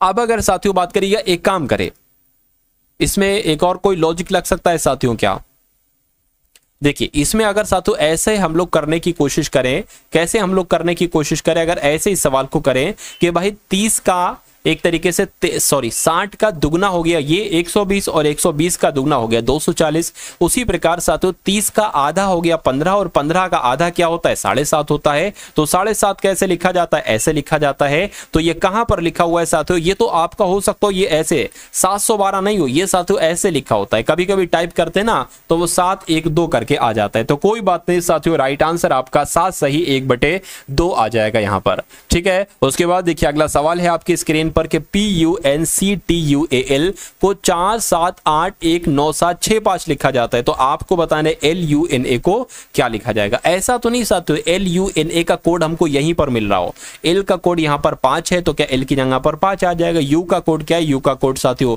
7 है तो यहां पर 7 आ जाएगा। N का कोड क्या है, N का कोड ये है। ठीक है, N का कोड साथियों क्या हो गया 8 हो गया तो 8 आ जाएगा। और एक तरीके से बात करें A का कोड कहां पर, A का कोड आपका ये हो जाएगा 6। तो क्या 5786 कहीं पर लिखा हुआ है, मैं कहूंगा बिल्कुल 5786 लिखा हुआ है। कौन से ऑप्शन में लिखा हुआ है, ऑप्शन नंबर सी में लिखा हुआ है। तो ये क्या होगा, यही आपका बिल्कुल करेक्ट आंसर हो जाएगा। उसके बाद देखिए अगला सवाल है आपकी स्क्रीन पर, देखिए और मुझे बताइए सही जवाब क्या होगा। कहने की एक तस्वीर में एक महिला की ओर एक तस्वीर है, ठीक है, इसमें महिला है। इस महिला का इशारा करते हुए राजेश कहता है, राजेश क्या कहता है, मान लीजिए राजेश आप हैं, राजेश कहता है कि उसके नाना यानी कि इसके नाना, तो इसके नाना कौन होंगे, इनकी कोई माता जी होंगी और इनके कोई साथियों पिताजी होंगे। ठीक है ना, उनके नाना की एकमात्र पुत्री कौन होंगी, इस महिला की मां होंगी। तो एकमात्र पुत्री मेरी पत्नी यानी कि ये जो है ना ये साथियों राजेश की अगर बात करें पत्नी है, राजेश की पत्नी है ये, राजेश की पत्नी। तो मैं कहूंगा ये कौन होगी, राजेश की बेटी होगी। तो बेटी कहां पर लिखा हुआ है साथियों,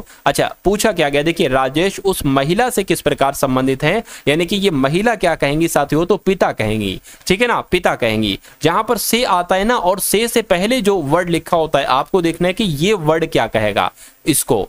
तो महिला क्या कहेगी, महिला तो पिता कहेगी। तो पिता आपका क्या होगा, पिता आपका बिल्कुल करेक्ट आंसर हो जाएगा। उसके बाद देखिए नेक्स्ट नंबर का सवाल है आपकी स्क्रीन पर। देखिए अब यहां पर देखिए मैं आपको हर एक कॉन्सेप्ट क्लियर कर दूंगा। जो भी एमटीएस एग्जाम में रीजनिंग के सेक्शन में जितने भी कॉन्सेप्ट आते हैं, जितने भी क्वेश्चंस आते हैं, सब कुछ साथियों मैं आपको कवर कर दूंगा। फिर मेरा मानना है कि आपके जो साथियों 20 सवाल आते हैं रीजनिंग के, 20 में से 20 आप करके बिल्कुल सही आएंगे। लेकिन आपको भी पता है साथियों इस बार क्वालिफाइंग नेचर का है, तो अब सिर्फ साथियों क्वालिफाइंग आपको यहां पर करना होगा। खैर कोई दिक्कत नहीं है। चलिए अब अगर बात करते हैं साथियों NUMBER को क्या लिखा जा सकता है, UNBMRE लिखा जा सकता है। तो उसी प्रकार GHOST को क्या लिखा जा सकता है, ये आपको यहां पर साथियों बताने। देखिए यहां पर अगर बात करें जो यहां पर लेटर हैं भाई वही लेटर तो यहां पर आपको दिख रहा है, बस इधर के उधर उधर के इधर कर दिए गए हैं।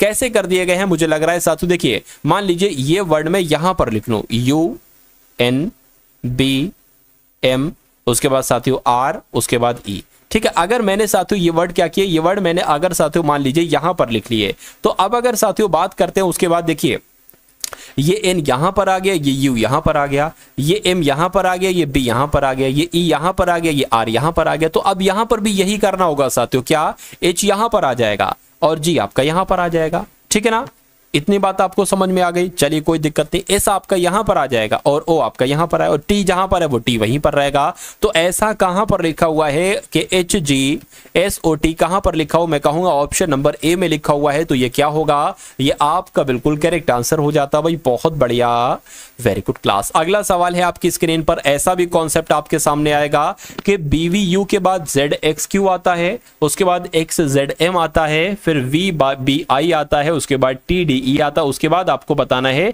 कि कौन से 3 लेटर आएंगे। तो अगर बात करते हैं साथ, तो इसमें देखिए लॉजिक आपको मालूम करना होता है। अगर आपको लॉजिक मालूम हो गया तो कोई भी सवाल आप बहुत आराम से कर दोगे। अगर हम बात करें देखिए B की अगर बात करें, या हम Z से X की बात करें या X से V की बात करें, इनमें 2 माइनस हो रहा है, यानी कि Z से 2 घटाओगे तो X आएगा, X में 2 घटाओगे तो V आएगा, V में 2 घटाओगे तो टी आ जाएगा, क्योंकि v 22 पर होता है, t 20 पर होता है। लेकिन अगर b में 2 घटाओगे तो z आएगा। कैसे? a हो जाएगा, a के बाद z आ जाएगा। तो जाहिर सी बात है इसमें जब हम 2 घटाएंगे तो यहां पर क्या आ जाएगा? r आ जाएगा। r कहां पर लिखा हुआ है? एक तो यहां पर लिखा हुआ है, एक आपका यहां पर लिखा हुआ। इतनी बात आपको समझ में आ गई। अब उसके बाद एक बार और देख लेंगे। देखिए अब v से साथियों x हुआ है, तो v से x हुआ है 2 बड़ा है, x से z हुआ है 2 बड़ा है, x z से b हुआ यानी कि a भी 2 बड़ा है और यहां पर भी 2 बड़ा है, तो यहां पर भी मैं कहूंगा 2 बढ़ जाएगा। तो d ई और एफ, तो यहां पर साथियों एफ आ जाएगा। आर एफ कौन से ऑप्शन में? इसमें नहीं है साथियों, इसमें है। मैं कहूंगा ये आपका क्या होगा? ये आपका बिल्कुल करेक्ट आंसर हो जाता है भाई। बहुत बढ़िया, वेरी गुड क्लास। अगर आपको ये साथियों दिख ना रहा हो तो मैं आपके लिए कुछ इंतजाम कर देता हूं। अब आपको यहां पर साथियों अच्छे तरीके से दिख रहा होगा। चलिए भाई, अब अगर बात करते हैं साथियों यहां पर और इस सवाल की, देखिए यहां पर अगर बात करें, कथन आपके सामने है और ऊपर कुछ नहीं लिखा हुआ है। क्या लिखा हुआ है ऊपर? वो बातें लिखी हुई है साथियों जो लिखना और लिखा होना चाहिए थी। खैर, कथन आपके सामने है और आपके सामने क्या है? आपके सामने 3 निष्कर्ष हैं। पहले आपको कथनों को पढ़ना है और इन कथनों के अकॉर्डिंग आपको बताने के कौन कौन से निष्कर्ष सही है। देखिए कह रहे हैं कि कुछ पहाड़ नदियां हैं। मान लेते हैं साथियों ये क्या हो जाएंगी? ये आपकी पहाड़ हो गई। और मैं कहूंगा कुछ पहाड़ नदियां, यानी कि इतनी पहाड़ क्या हो जाएंगी? ये नदियां हो जाएंगी। तो इतनी पहाड़ साथियों क्या हो गई? इतनी पहाड़ नदियां होंगी। ठीक है। उसके बाद कहने के अधिकांश नदियां घाटियां हैं, तो मैं कहूंगा साथियों अधिकांश, मान लीजिए इतनी नदियां क्या हो जाएंगी? इतनी नदियां साथियों आपकी घाटियां हो जाएंगी। इतनी बात आपको समझ में आ गई। ठीक है, अधिकांश नदियां घाटियां हो गई। कहने के सभी घाटियां पहाड़ियां हैं। अब देखिए ये पहाड़ शब्द है और यहां पर आपको जो आएगा कि सभी घाटियां जो हैं वो पहाड़ियां हैं। पहाड़ियां अलग एक चीज है और पहाड़ यहां पर अलग एक, वैसे तो एक चीज हुई, लेकिन यहां पर पहाड़ लिखा हो, यहां पर पहाड़ियां लिखा हुआ, तो ये वाला पहाड़ नहीं है, ये पहाड़ अलग है, ये पहाड़ियां अलग है। अब निष्कर्ष को देखिए खैर और बताइए सही जवाब क्या होगा। देखिए कह रहे कि कुछ पहाड़ घाटियां हैं, ये पहाड़ हैं और ये घाटियां हैं। तो कैसे मैं कह सकता हूं कि कुछ पहाड़ घाटियां हैं? पहाड़ यहां पर हैं, घाटियां यहां पर है, कैसे पॉसिबल है? तो ये गलत है। कुछ पहाड़ियां पहाड़ हैं, अब पहाड़ियां यहां पर हैं और पहाड़ ये हैं, कैसे भाई कुछ पहाड़ियां पहाड़ हो सकती है? ये भी गलत हो जाएगा। कुछ नदियां पहाड़ियां हैं, नदियां कहां पर? नदियां ये हैं। कुछ नदियां पहाड़ियां हैं, पहाड़ियां ये हैं। मैं कहूंगा इतनी नदियां जो है ना वो पहाड़ियां हैं। तो ये आपका बिल्कुल सही हो जाएगा। यानी कि अगर बात करते हैं साथियों क्या कि 3 वाला आपका जो है ना वो बिल्कुल सही है। और ऐसा कहां पर लिखा हुआ है देख लेते हैं, ऐसा कहां पर लिखा हुआ है। देखिए कि केवल निष्कर्ष 3 अनुसरण करता है, ये आपका बिल्कुल करेक्ट आंसर है। उसके बाद देखिए अगला सवाल है कि प्रोत्साहित करने को हतोत्साहित करना कह सकते हैं, तो गहन करने को क्या कहेंगे? देखिए ये इसका एक तरीके से विलोम ही तो है। प्रोत्साहित करने का विलोम क्या होता है? हतोत्साहित करना। लेकिन गहन का विलोम क्या पूछा जा रहा है साथियों, मुझे बताइए। कहते नहीं भाई बिल्कुल डीपली पढ़ा दो, गहन रूप से पढ़ा दो, अंदर तक जाके पढ़ा दो। और इसका विलोम क्या होगा साथियों? सतही, प्रबल, ईमानदार या चतुर। मैं कहूंगा साथियों सतही होगा। यानी कि सही जवाब जिनका भी ऑप्शन नंबर ए के साथ है, मैं कहूंगा आंसर आपका बिल्कुल करेक्ट है। उसके बाद देखिए अगला सवाल है कि जैसे 3 से यहां पर 20 है, उसी प्रकार 7 से यहां पर क्या होगा और उसी प्रकार यहां पर 11 से 68 होगा। यानी कि ये एक अलग जोड़ा है, इसमें जो लॉजिक लगा है वही लॉजिक इसमें लगा है और वही लॉजिक साथियों इसमें लगा हुआ है। ठीक है, क्योंकि यहां पर 4-4 पॉइंट आप देख रहे हैं, यहां पर 2 पॉइंट है, यहां पर 4 पॉइंट है, यहां पर 2 पॉइंट है, यहां पर 4 पॉइंट है, यहां पर 2 पॉइंट है। तो जो रिलेशन इसका इससे है, जो रिलेशन 3 से 20 का हुआ है वही रिलेशन यानी कि 7 से यहां पर क्या होगा, ये आपसे यहां पर कुल मिला के पूछा जा रहा है। चलिए भाई क्या होगा, कैसे होगा बताइए। यहां पर राइट आंसर देखिए, अगर यहां पर साथियों 3 से 20 हुआ है तो मैं कह सकता हूं कि अगर हम 3 की गुणा 6 से कर दें और इसमें साथियों क्या हम साथियों अगर 2 जोड़ दें तो हमें ये नंबर प्राप्त हो जाएगा। उसी प्रकार अगर 11 से 68 की बात करें तो इसमें अगर हम साथियों क्या 6 गुणा कर दे और इसमें हम 2 प्लस कर दें तो हमें ये 68 नंबर मिल जाएगा। उसी प्रकार साथियों अगर 11-7 की बात करते हैं तो इसमें अगर हम 6 की गुणा करें और 2 प्लस कर दें, 6 36, 6 42, 42 और 2 साथियों 44, तो यहाँ पर क्या आ जाएगा 44 आ जाएगा। तो 44 कौन से ऑप्शन में है? ऑप्शन नंबर डी में है। तो जिनका आंसर जो लोग भी यहाँ पर हैं ऑप्शन नंबर डी के साथ मैं कहूंगा बिल्कुल करेक्ट है। अगला सवाल है कि उस सही विकल्प का चयन कीजिए जो निम्नलिखित शब्दों के तार्किक और सार्थक क्रम में व्यवस्थापन को इंगित करता है। यानी कि सबसे पहले शेल्फ आएगी, लकड़ी बनेगी, पटरा बनेगा, वृक्ष बनेगा या अलमारी बनेगी। देखिए अलमारी की बात करें वो तो सबसे अंत में बनेगी और शेल्फ कहाँ बनती हैं? ये अलमारियों में ही बनती हैं। तो अगर बात करें सबसे पहले आप वृक्ष के पास जाएंगे लकड़ी लेने के लिए, तो सबसे पहले आप कहाँ चले गए साथियों? आप सबसे पहले वृक्ष के पास चले गए। उसके बाद वहां पर आपको लकड़ी मिलेगी वृक्ष में। वृक्ष से आप क्या निकालेंगे? लकड़ी आप निकालेंगे। और उस लकड़ी, देखिए वृक्ष हो गया, लकड़ी हो गई, और उस लकड़ी से साथियों आप क्या बना लेंगे? उस लकड़ी से आप पटरा बनाएंगे। क्या बनाएंगे साथियों? पटरा बनाएंगे। और उस पटरा बनाने के बाद साथियों शेल्फ बनाएंगे। और शेल्फ बनाने के साथ साथियों आपकी क्या हो जाएगी? अलमारी आपकी तैयार हो जाएगी। तो मैं कहूंगा यहां पर देखिए वृक्ष की अगर बात करें, वृक्ष आपका 4 नंबर पर है, फिर 2 नंबर पर है, 3 पर है, फिर साथियों 1 पर है, 5 पर है। तो 42315 कहां पर लिखा हुआ है? 42315 आपका ऑप्शन नंबर डी में लिखा हुआ है। तो ये आपका बिल्कुल करेक्ट आंसर हो जाता है भाई। बहुत बढ़िया, वेरी गुड क्लास। उसके बाद देखिए नेक्स्ट नंबर का सवाल, ये ऊपर का कुछ नहीं, पढ़ना है तो पढ़ लो आप, ठीक है। लेकिन आपको पूछा यही गया होगा कि भैया जो रिलेशन लगा हुआ है 14 से 210 जैसे बनाया गया है, वैसे यहां पर साथियों 25 से 650 बनाया गया है, वैसे 11 से 132 और वैसे 19 से 342 बनाया गया। तो आपको बताना है कि जो रूल यहां पर लगा है वही रूल इसमें एक लगेगा, और वो आपसे कुल मिला के यहां पर पूछा जा रहा है। मुझे बताइए,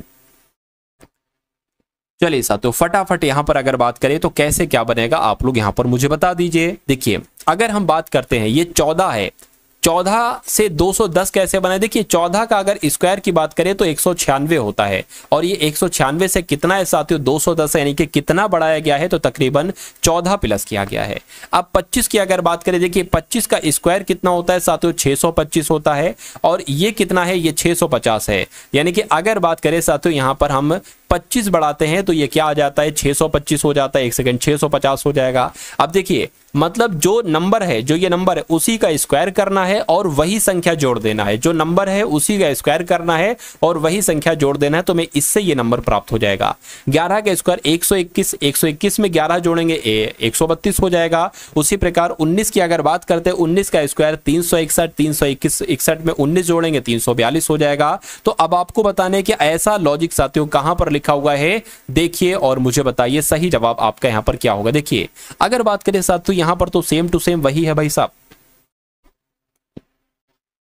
यहां पर तो ऑप्शन भी सेम है, वो भी सेम है। तो देखिए अगर मुझसे कुछ मिस्टेक तो यहां पर नहीं हो रही। देखिए अगर बात करें साथियों यहां पर 19 का स्क्वायर कितना हो जाएगा, इसको देखिए हमने चेक कर लिया बहुत अच्छे से, इसको हमने बहुत अच्छे से चेक कर लिया, इसको भी बहुत अच्छे, इसको हमने अंदाजन किया है, जरा देख लीजिए। क्योंकि 19 के स्क्वायर की अगर बात करते हैं साथियों, 19 का स्क्वायर कितना होता है? 361 होता है, और ये यहां पर कितना है? 342 है। तो इसमें क्या 19 जोड़ा गया है साथियों? अब देखिए 361 और 19 कितना होता है कि यहां पर 342 होता है। देखिए जरा 0 आ गया यहां पर, 6 और 1 7, 8 आ गया। नहीं साथियों 380 होता है। तो मैं कहूंगा कि इन तीनों में जो लॉजिक लगा है वो लॉजिक इसमें नहीं लगा हुआ है, तो ये आपका राइट आंसर होगा 19342। और 19342 कहां पर लिखा हुआ है? ऑप्शन नंबर डी में लिखा हुआ है। तो ये आपका सही जवाब होगा। मतलब जो दिक्कत हो रही थी, जो गलती हो रही थी, वो आपको समझ में आ गई। ठीक है, चलिए कोई दिक्कत नहीं है। अगला सवाल है आपके स्क्रीन पर, इस सवाल को देखिए और मुझे बताइए कि आपका सही जवाब साथियों यहां पर किस ऑप्शन के साथ जाएगा। फटाफट आप लोग यहां पर बताएंगे। देखिए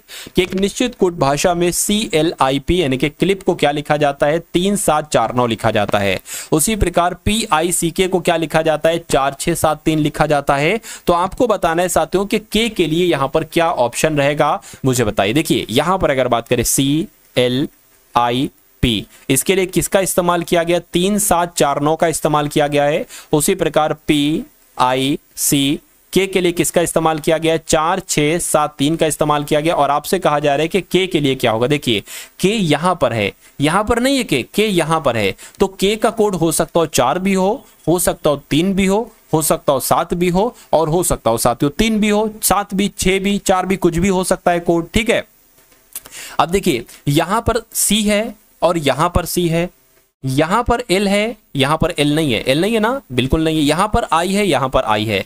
तो मैं कहूंगा साथियों, मैं क्या कहूंगा, इसमें जो सेम होगा वो आंसर नहीं हो सकता। सेम क्या है? 3 इसमें सेम है, तो 3 आंसर नहीं हो सकता, ये कट गया। इसमें P है, इसमें P है, ठीक है ना। तो पीपी सेम क्या क्या है भाई साहब, पीपी अगर बात करें तो पीपी जरूरी नहीं, देखिए 4 4 तो 4 आंसर नहीं हो सकता, 4 आंसर नहीं हो सकता। और क्या सेम है, पी हो गया, और उसके अलावा साथियों आई है ना, आई सेम है। आई की अगर बात करें और क्या सेम है, देखिए 7 7 7 सेम है, तो ये भी आंसर नहीं हो सकता, ये भी नहीं। अब बचा क्या साथियों, 6 बचा, तो 6 आपका क्या होगा, 6 आपका राइट आंसर हो जाएगा, क्योंकि 4 7 3 इनमें से किसी ना किसी लेटर के कोड हैं। 6 साथियों नहीं है, तो मैं कहूंगा 6 क्या होगा, 6 आपका के का कोड होगा, तो 6 आपका बिल्कुल करेक्ट आंसर हो जाएगा। अगला सवाल है आपकी स्क्रीन पर, देखिए और मुझे बताइए कि आपका सही जवाब यहां पर क्या है। देखिए एफ जे एम, क्या साथियों, एफ और जे और एम से यहां पर क्या बना दिया गया है, डी एच के बना दिया गया है। उसी प्रकार ओ क्यू आर से यहां पर क्या बना दिया गया है, एम ओ पी बना दिया गया है। तो अब आपको बताने साथियों ऐसा ही लॉजिक कहां पर लगा हुआ है, देखिए और मुझे बताइए सही जवाब क्या होगा। देखिए 2 माइनस किया, 2 माइनस किया, 2 माइनस किया, 2 माइनस किया, 2 माइनस किया, 2 माइनस किया, तो किसमें 2 2 माइनस किया जा रहा है साथियों, मुझे बताइए। तो अगर बात करते हैं साथियों, देखिए जे से टी हुआ है, ये तो 10 बढ़ाया गया है, 19 से 21 हुआ है, 2 बढ़ाया गया है, माइनस नहीं किया गया है, ठीक है ना। हमें 2 माइनस वाला चाहिए। एल से के हो गया, 1 माइनस किया गया, 2 करना चाहिए। एन से एल हुआ है, 2 माइनस किया। टी से आर हुआ, 2 माइनस किया। डब्ल्यू से हुआ, 2 माइनस किया, यानी कि डी आपका क्या होगा, डी आपका बिल्कुल करेक्ट आंसर हो जाएगा। अगला सवाल है आपकी स्क्रीन पर, देखिए और मुझे बताइए कि आपका सही जवाब क्या हो सकता है। कि देखिए 4 संख्या युग्म दिए गए हैं, जिनमें से 3 किसी प्रकार से समान है और 1 भिन्न है, तो उस भिन्न वाले का आपको क्या करना है साथियों, चयन करना है, मुझे बताइए। चलिए अगर बात करें साथियों 15 से 225 कैसे बनाए, अरे भाई ये इसका स्क्वायर है, 15 का स्क्वायर है 225, 19 का स्क्वायर होता है 361, 9 का स्क्वायर होता है 81, लेकिन 4 का स्क्वायर नहीं होता है 64, 4 का क्यूब होता है। तो यहां पर सबसे अलग क्या है, सबसे अलग आपका ऑप्शन नंबर डी है, और डी है तो ये आपका क्या होगा, ये आपका बिल्कुल करेक्ट आंसर हो जाता है। भाई बहुत बढ़िया, वेरी गुड क्लास। इसका क्या करता हूं साथियों, इसको मैं एक तरीके से हटा देता हूं। देखिए अब यहां पर सवाल आपके लिए बड़ा हो गया, तो आपको थोड़ा देखने में आसानी पड़ रही होगी। 4 से 19 कैसे बनाया गया है, 11 से 124 कैसे बनाया गया है, ये आपसे पूछा जा रहा है, ठीक है ना। देखिए अगर हम साथियों इस देख लीजिए 4 है, 4 से 19 कैसे बनाएगा, मान लीजिए 4 का अगर हम स्क्वायर कर देते हैं तो क्या आ जाएगा, 16 आ जाएगा, ठीक है। और 16 में साथियों 3 प्लस कर देते हैं तो 19 आ जाएगा। उसी प्रकार 11 से 124 कैसे बनाया गया, 11 का अगर हम स्क्वायर कर देते हैं, ठीक है ना, 121 आ जाएगा, और 121 में 3 प्लस कर देते हैं 124 आ जाएगा। यानी कि यही लॉजिक कौन से ऑप्शन में लिखा हुआ है ये आपको साथियों बताना है। अब अगर बात करें 13 की और 172 की, 13 का स्क्वायर कितना होता है 169, और इसमें 3 प्लस करते हैं 172 आ जाएगा। यानी कि जो लॉजिक यहां लगा वो लॉजिक यहां लगा, वो लॉजिक ऑप्शन नंबर ए में लगा। तो अब आपके सामने साथियों यहाँ पर मैथ के सवाल शुरू हैं, ठीक है ना। तो मैथ के लगभग हम लोग 7-8 सवाल यहाँ पर देखेंगे। पहला सवाल आपकी स्क्रीन पर है, यहाँ पर अगर बात करें एक नाव स्थिर जल में 17 किलोमीटर प्रति घंटे की स्पीड से यात्रा कर रही है।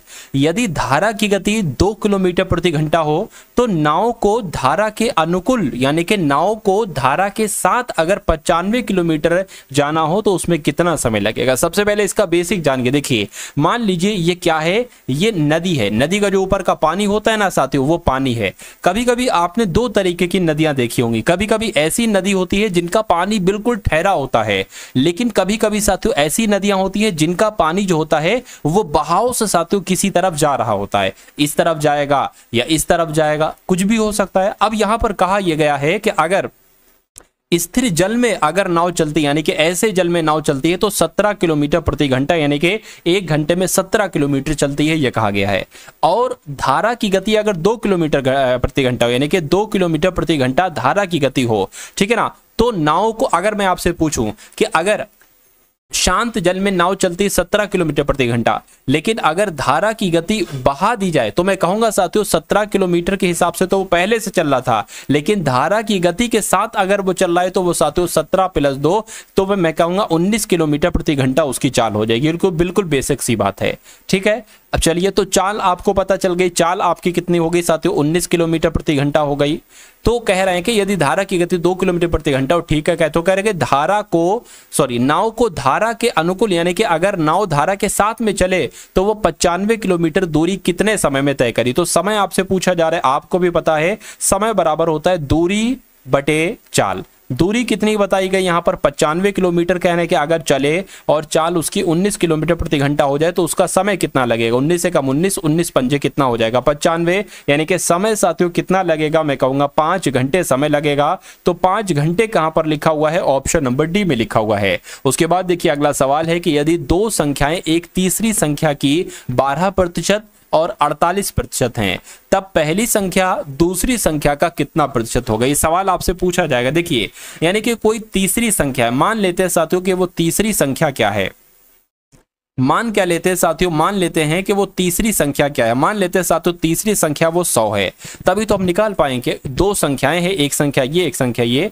कह रहे कि पहली वाली जो संख्या है, क्या पहली वाली जो संख्या है पहली संख्या हो गई है आपकी, और ये आपकी साथियों दूसरी संख्या हो गई। कैसे क्या आएगा, देखिए कह रहे हैं कि तीसरी संख्या की 12% है पहली संख्या, तो अगर हम 100 की यानी कि इसकी तीसरी संख्या यही, तो तीसरी संख्या का 12% निकालेंगे तो कितना निकलेगा, 100 से 100 कैंसिल हो जाएगा, 12 निकलेगा, यानी कि पहली संख्या 12 आ गई। तो उसी प्रकार दूसरी संख्या, तीसरी संख्या का 48% है, तीसरी संख्या 100 है, यानी कि 100 का 48% है, तो ये आ जाएगा। तो मैं कहूंगा तीसरी संख्या आपकी 48 हो जाएगी। तो कहने के बताइए पहली संख्या दूसरी संख्या का कितना प्रतिशत है, तो मैं कहूंगा साथियों, मैं क्या कहूंगा, मैं कहूंगा पहली संख्या 12 है, पहली संख्या 12, ये दूसरी संख्या का कितना प्रतिशत होगा, तो इतना प्रतिशत हो सकता है। इसको कैलकुलेट कर डालिए साथियों, 12 कम 12, 12 चौक 48 और 4 को 25 से कट करोगे तो यहां पर 25 आ जाएगा। तो साथियों 25% आपका क्या होगा, आपका बिल्कुल सही जवाब हो जाएगा। उसके बाद देखिए नेक्स्ट नंबर का सवाल है आपकी स्क्रीन पर, 73,500 रुपए की धनराशि को ए बी सी डी यानी कि 4 लोगों में विभाजित किया जाता है, किस किस अनुपात में, 3:7:9:11। तो कहने के ए और डी के हिस्सों का योग क्या होगा, यानी कि ए को कितने रुपए मिलेंगे प्लस डी को कितने रुपए मिलेंगे, आपसे पूछा जा रहा है। देखिए अगर साथियों टोटल रकम कितनी है, 73,500 टोटल रकम है, टोटल रकम कितनी 73,500 रकम है। अगर मैं आपसे पूछूं कि ए को कितनी धनराशि मिलेगी, ए को मिल रहा है साथियों 3 के अनुपात में, तो आप ये कैसे निकालेंगे, पता 73,500 लिख लेंगे और ए का आपको राशि निकालना है, तो ए का अनुपात 3 है, तो यहां पर 3 लिख लेंगे और नीचे इन सबका टोटल लिख लेंगे योग। तो 11 9 20 20 27 27 30, यानी कि यहां पर 30 आपका आ जाएगा। इस 0 से ये 0 कैंसिल हो जाएगा, इस 3 से आपका ये 3 कैंसिल हो जाएगा। तो मैं कहूंगा ए को कितनी धनराशि निकलेगी साथियों, 7350 रुपए ए को धनराशि निकलेगी। अब डी की धनराशि भी देख लीजिए कैसे निकालेंगे साथियों, वही 73,500 लिख दीजिए और डी को कितना मिल रहा है, 11 अनुपात मिल रहा है, 11 आ जाएगा और नीचे इसका टोटल योग आ जाएगा, यानी कि यहां पर 30 आ जाएगा। इस 0 से आपका ये 0 कैंसिल हो जाएगा, 3 कम 3, 3 दूना 6, 1 जाएगा 13 हो जाएगा, 3 चौक 12, 3 पंजे 15, 0 आ जाएगा, यानी कि डी को कितना मिलेगा 2450 निकलेगा। आपसे पूछा जा रहा है कि ए और डी के हिस्सों का योग बता दीजिए, तो इसका साथियों योग हम यहां पर बता देते हैं 9800 आ जाएगा। तो 9800 तो कहीं पर ऑप्शन में लिखा नहीं है साथियों, ठीक है, कुछ मिस्टेक हुई है, देखिए जरा एक बार। ए और डी के हिस्सों का योग ही साथियों यहां पर निकाला और कुछ नहीं यहां पर निकाला है, देख लेते कोई दिक्कत तो नहीं होगी। 3 बिल्कुल 3 लिखा, ठीक है, और यहां पर 30 आ गया।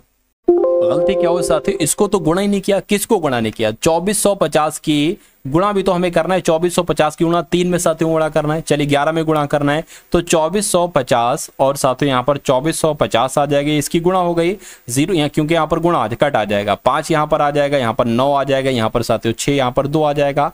अब अगर बात करें, देखिए अब इसकी अगर बात करें, इसको हटा दीजिए, इसको मैंने यहाँ पर हटा दिया, इसको मैंने क्या किया, इसको मैंने यहां पर हटा दिया और ये भी गलत आया था ना, तो इसको भी घटा दिया। तो अब अगर बात करें डी को कितना हिस्सा मिला है, डी को मैं कह सकता हूं 26,950 रुपए मिले, क्योंकि डी को यहां पर बड़े अनुपात है ना, कहां 3 अनुपात कहां 11 अनुपात, तो जाहिर सी बात है इसको ज्यादा मिलेंगे। तो कह रहे हैं कि ए और डी के हिस्सों का योग क्या होगा, तो साथियों दोनों को जोड़ दो, 26,950 प्लस आपका 7350, इनको जोड़ दो तो 0 आ गया, 0 आ गया और यहां पर 13 आ गया और यहां पर क्या आ गया आपका साथियों 14 का 4 और आपका ये 3 आ गया, यानी कि 34,300 कहां पर लिखा हुआ है, 34,300 आपका ऑप्शन नंबर ए में लिखा हुआ है। तो आपका आंसर किस ऑप्शन के साथ जाएगा, ऑप्शन नंबर ए के साथ जाएगा। भाई बहुत बढ़िया, वेरी गुड क्लास। अब उसके बाद देखिए अगला सवाल है आपकी स्क्रीन पर, देखिए कहने के 4 अंकों की सबसे बड़ी संख्या क्या है जो 25, जो 40, 45 और 75 से विभाजित हो सके। चलिए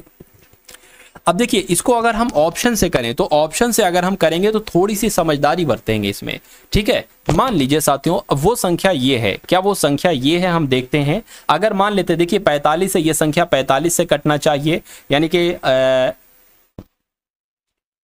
ठीक है।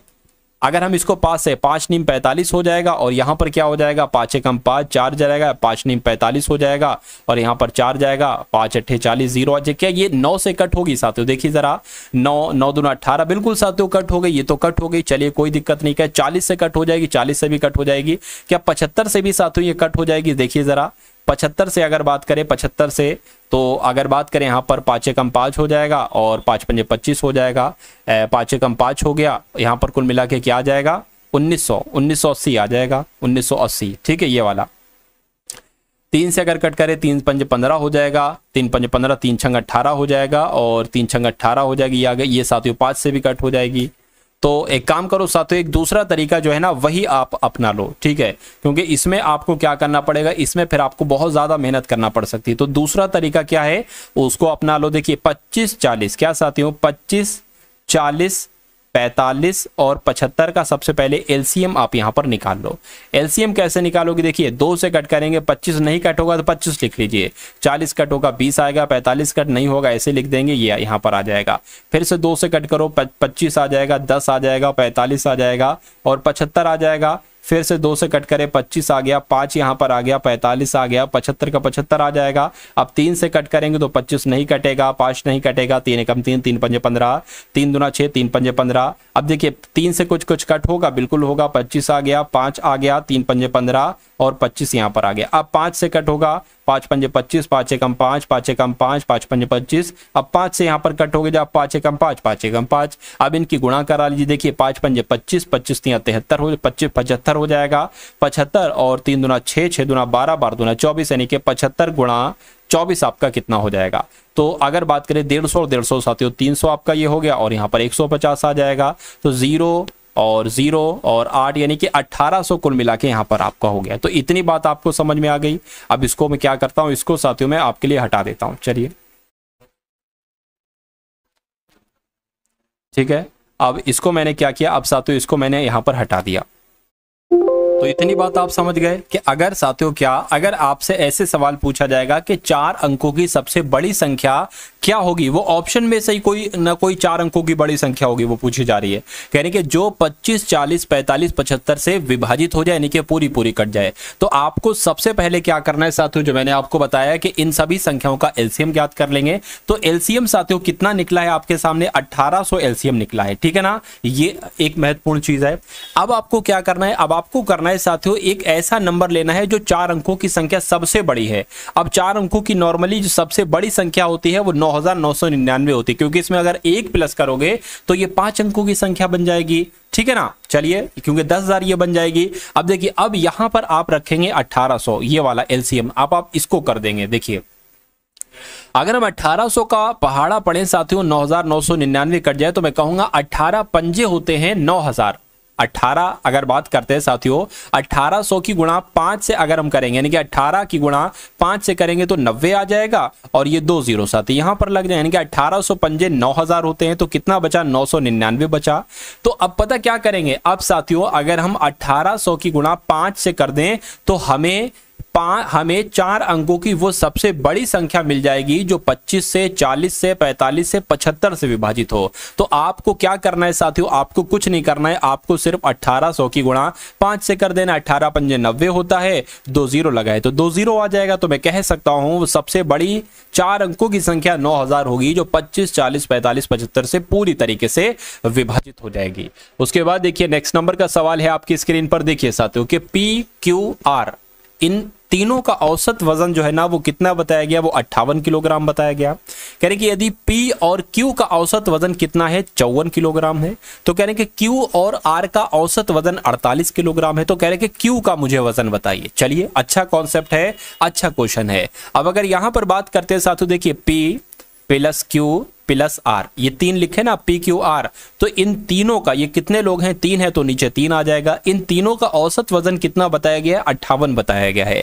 अगर मैं आपसे यहां पर एक सवाल पूछूं, मैं कहूं कि P plus Q plus R का योगफल कितना हो सकता है, अरे भाई पी क्यू आर ये क्या है, कि कोई व्यक्ति होंगे, तो अगर हर एक का वजन औसत 58 आ रहा है तो तीनों का योगफल कैसे निकालोगे? कुछ नहीं, इन तीन दोनों की गुणा कर दो, आपको इन तीनों का योगफल पता चल जाएगा। तो 3 अट्ठे 24 हो जाएगा, 2 यहां पर लगेगा, 3 पंजे 15 और 2 आपका 17 हो जाएगी। यानी कि अगर बात करते हैं साथियों यहां पर कि पी क्यू आर का योगफल कितना है, 174 है। अब देखिए दूसरी बात क्या कही गई, कह रही कि अगर P और Q का औसत वजन, P प्लस Q का औसत वजन कितना बताया गया है साथियों, यहां पर 54 बताया गया है, ये 54 बताया गया। तो अगर मैं आपसे पूछूं कि P प्लस Q का कुल वजन कितना होगा, तो 54 की गुणा किससे कर दोगे? 2 से कर दोगे, 8 आ जाएगा, 10 यानी कि 108 आ गया। उसके बाद कुछ और कहा गया है, बिल्कुल कहा गया है Q और R का औसत वजन, क्या Q और R का औसत वजन कितना बताया गया है साथियों, कितना बताया गया? 48 बताया गया है। तो 48 अगर मैं कहूं आपसे Q R का योगफल कितना होगा, तो 8 दूना आपका 16 हो जाएगा, 4 दूना 8 यानी कि 96 हो जाएगा। अब देखिए, अब यहां पर अगर बात करें साथियों, देखिए अब यहां पर थोड़ा सा आप अगर ध्यान देंगे तो आप देखेंगे कि पी क्यू इसमें और क्यू आर इसमें, मतलब इसमें भी क्यू का वजन है और इसमें भी क्यू का वजन है, ठीक है। अब देखिए तीनों का टोटल योग कितना है, 174 है। अगर मैं इन दोनों को टोटल करूं यानी कि 108 प्लस 96 को अगर टोटल करूं तो कितना आ जाएगा, ये आपका कितना आ जाएगा साथियों, 14 आ जाएगा, ये आपका 10 आ जाएगी, ये आपका कितना 204 आ जाएगा। यानी कि अगर बात करें साथियों, देखिए ये 204 में क्यू का वजन 2 बार है और हमसे क्यू का वजन ही पूछा गया है। तो अगर हम साथियों 204 में से 174 को माइनस कर देते, बस फर्क इसमें इतना है कि इसमें भी पी क्यू आर वजन है, इसमें भी टोटल क्या है, पी क्यू आर का वजन है, लेकिन इसमें क्यू का वजन 2 बार है। तो इसको घटा लो साथियों, घटाएंगे तो 30 आएगा और 30 क्या होगा, ये क्यू का वजन होगा, तो 30 किलोग्राम आपका क्या होगा, बिल्कुल सही जवाब हो जाता है भाई, बहुत बढ़िया, वेरी गुड क्लास। उसके बाद देखिए नेक्स्ट नंबर का सवाल है आपकी स्क्रीन पर, कहा गया है कि एक चौक की डिबिया की कुल सतह का क्षेत्रफल कितना है, जिसकी लंबाई, चौड़ाई, ऊंचाई 15 सेंटीमीटर, 5 सेंटीमीटर और 10 सेंटीमीटर है। क्रमशः की बात की, यानी कि लंबाई जो है ना, वह लंबाई क्या बताई गई है साथियों, 15 सेंटीमीटर बताई गई है। चौड़ाई क्या बताई गई है साथियों, चौड़ाई ऐसे हिंदी में लिख लो या ब्रीथ लिख सकते हो आप लोग, 5 सेंटीमीटर बताई गई है। और ऊंचाई कितनी बताई गई, यानी कि हाइट की अगर बात करते हैं साथियों तो 10 सेंटीमीटर बताई गई है। तो आप क्या पूछा गया, इसका कुल सतह का क्षेत्रफल क्या होगा? तो इसका एक सूत्र होता है साथियों, अगर डिबिया आ जाए या कोई आयत वाली चीज, इसका कुल सतह का क्षेत्रफल, तो इसका सतह का क्षेत्रफल की अगर बात करें कैसे आप साथियों निकालेंगे, ट्विज ऑफ, अब देखिए यहां पर आ जाएगा लंबाई गुणा चौड़ाई यानी कि ब्रीथ, प्लस चौड़ाई गुणा ऊंचाई, प्लस ऊंचाई गुणा लंबाई, ये आ जाएगा। तो इसको कैलकुलेट कर दी, देखिए लंबाई कितनी है, 15 है, 15 गुणा चौड़ाई कितनी है, 5 आ गया ये। बी और एच कितना है, बी और एच साथियों 5 गुणा 10 है, 5 गुणा आपका 10 आ गया, और एच गुणा एल एच क्या है, 10 और 15 यानी कि 10 गुणा 15 यहां पर आ गया। इतनी बात आप लोग समझ गए। अब देखिए 2 गुणा 15 पंजे 75 हो जाएगा, प्लस 5 की 10 से करेंगे तो 50 हो जाएगा, 15 की 10 से करेंगे तो 150 हो जाएगा। सबसे पहला काम करिए, इनको जोड़िए, 50 150 200 यानी कि 275 आ गए। तो 275 की गुणा किससे करिए साथियों, 2 से करिए। तो 275 की गुणा 2 से अगर करें तो 5 दूना 10, 7 दूना 14, 1 15, 2 दूना 4, 1 आपका 5, यानी कि 550 जो होगा वो क्या होगा, वो साथियों इस चौक की डिबिया की सतह का कुल क्षेत्रफल आ जाएगा। इसे अगर चौक की डिबिया की जगह पर कुछ और अगर होता तो उसका भी साथियों ऐसे ही आप लोग यहां पर निकाल देते। चलिए उसके बाद देखिए अगले नंबर का सवाल है आपकी स्क्रीन पर, देखिए साथियों इस सवाल को और मुझे बताइए कि सही जवाब आपका क्या हो सकता है। देखिए यहां पर अगर बात करें एक रेलगाड़ी एक स्थान से ए स्थान से बी तक जो जाती है वो 60 किलोमीटर प्रति घंटा की रफ्तार से जाती है और ये 3 घंटे में तय करती है। ठीक है, कह रहे कि उसी ट्रेन को 50% अगर बढ़ा दिया जाता है, उसी ट्रेन को 50% बढ़ा दिया जाता है तो बी से सी तक यात्रा करने में उसे 2 घंटे का समय लगता है। तो कह रहे कि ए से सी तक का ट्रेन का औसत आपसे यहां पर कुल मिला के पूछा जा रहा है। इतनी बात आपको समझ में आ गई। ठीक है, एक बार फिर से हम लोग समझ लेते हैं इसको। देखिए कहा गया है कि ए से बी तक जो जाती है वो 60 किलोमीटर प्रति घंटा की रफ्तार से जाती है और इस दूरी को यानी कि ए से लेकर बी तक की दूरी को तय करने में उसको 3 घंटे का समय लगता है। अरे भाई, कोई 60 की स्पीड से अगर कोई चीज जा रही है 60 किलोमीटर प्रति घंटा और 3 घंटे में वो कितनी दूरी तय करेगी? 60 तियां 180, तो 180 ये क्या होगी? इसके बीच की दूरी होगी। इतनी बात आपको समझ में आ गई। उसके बाद कहा गया है कि यदि उस ट्रेन की 50% गति को बढ़ा दिया जाता है, यानी कि अगर बात करें साथियों हम लोग क्या इसकी अगर 60 किलोमीटर प्रति घंटा की स्पीड से चल रही थी, ठीक है, अगर इसकी 50% गति बढ़ा देते हैं यानी कि 60 और 60 की 50% क्या हो जाएगी? 15। तो मैं क्या कह सकता, सॉरी 15 नहीं होगी, 30 हो जाएगी। तो 60 + 30 90 हो जाएगी। यानी कि पहले चल रही थी ये 60 किलोमीटर प्रति घंटा की रफ्तार से, अब चलेगी साथियों कितनी? 90 किलोमीटर प्रति घंटा की रफ्तार से। तो कह रहे हैं कि बी से सी तक यात्रा करने में उसको 2 घंटे का समय लगता है। अरे कोई वस्तु है, कोई चीज है, कोई गाड़ी है 90 की स्पीड में चल रही है, 2 घंटे में जाने में उसको, यानी कि वो दूरी क्या होगी? 180 किलोमीटर हो जाएगी दूरी, ठीक है ना। तो कह रहे हैं कि ए से सी तक की ट्रेन की औसत गति क्या है? देखिए औसत गति की जब हम बात करते हैं, औसत गति को हम चाल भी कह सकते हैं। तो चाल बराबर क्या होता है? दूरी बटे क्या होता है साथियों? समय होता है, बटे समय होता है। अब दूरी यहां पर कितनी है? ए से सी तक की 180 साथियों 360 हो जाएगी। 360 दूरी है, 360 किलोमीटर। समय कितना लग रहा है? एक बार समय लग रहा है, इसको जाने में 3 घंटे लग रहे हैं और इसको जाने में 2 घंटे लग रहे हैं, यानी कि कुल मिला के 5 घंटे का समय लग रहा है। तो औसत गति आपकी ज्ञात हो जाएगी। 5 एकम 5, 5 सत्ते 35 हो जाएगा, 5 दूना 10 हो जाएगा। तो मैं कहूंगा साथियों 72 किलोमीटर प्रति घंटा ये उसकी औसत गति होगी। राइट आंसर, जिनका भी जो लोग भी यहां पर ऑप्शन नंबर डी के साथ है, मैं कहूंगा आंसर आपका बिल्कुल करेक्ट है। चलिए भाई, उसके बाद देख लीजिए अगला सवाल है कि जब किसी संख्या में 55 को घटाया जाता है तो वह घटकर स्वयं की खुद की 80% हो जाती है। तो कह रहे कि मूल संख्या का 4/5वां भाग क्या होगा? अरे मूल संख्या तो ज्ञात करो, उसका 4/5वां भी ज्ञात हो जाएगा, क्या जल्दी है। अब कह रहे कि जब किसी संख्या में से 55 घटाया जाता है, हम मान लेते हैं कि वो संख्या क्या हो जाएगी? वो संख्या x हो जाएगी। तो अगर x में से उस संख्या में से 55 को घटाया जाता है, 55 हमने यहां पर घटा लिया, कुछ भी संख्या मान लो, ऐसा नहीं x माने y मान लो, a मान लो, b मान लो, कुछ मान लो, a मान लो, यहां पर क्या दिक्कत है? इसको a कर लो। यानी कि a में से अगर, यानी कि किसी संख्या में से अगर 55 को घटाया जाता है तो अगर बात करते हैं वो संख्या स्वयं की यानी कि खुद की 80% हो जाती है, यानी कि खुद की 80% हो गई तो अपने 80% यानी कि 80/100 हो जाएगा, ठीक है ना। इतनी बात समझ में आ गई।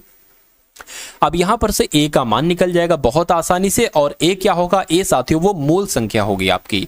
चलिए अब अगर बात करें 20 चौक 80, 20 पंजे आपका आ जाएगा। यानी कि अब अगर 5 की गुणा a से करेंगे तो 5a माइनस 5 की गुणा 55 से करेंगे तो कितना आ जाएगा साथियों? देखिए 5 पंजे 25 और यहां पर साथियों 27 आ जाएगा, यानी कि कितना आ गया? 275 आ गया।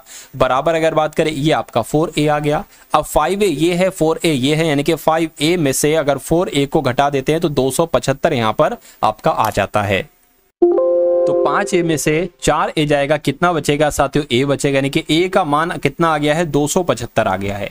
तो वो मूल संख्या कितनी निकली? वो मूल संख्या a है, यानी कि 275 वो मूल संख्या। तो कह रहे हैं कि मूल संख्या का यानी कि a का 4/5वां क्या होगा? तो इसका साथियों 4/5वां निकाल दो, यानी कि 4/5 निकाल दो। 5 एकम 5, 5 पंजे 25, 5 पंजे 25, 55 की गुणा 4 से कर दो तो 4 पंजे 20 हो जाएगा और 4 पंजे 20 और आपका 22 आ जाए, यानी कि 220 आपका सही जवाब हो जाएगा। तो 220 कहां पर लिखा हुआ है? ऑप्शन नंबर बी में लिखा हुआ है। जिनका भी आंसर यहां पर बी है, मैं कहूंगा बिल्कुल करेक्ट भाई, बहुत बढ़िया, वेरी गुड क्लास। लौट घूम के ये पहला सवाल आ गया जो पहली सवाल से हमने शुरुआत करी थी। तो साथियों ये क्लास आपको कैसे लगी एक बार कमेंट सेक्शन में आप लोग जरूर बताइएगा, ठीक।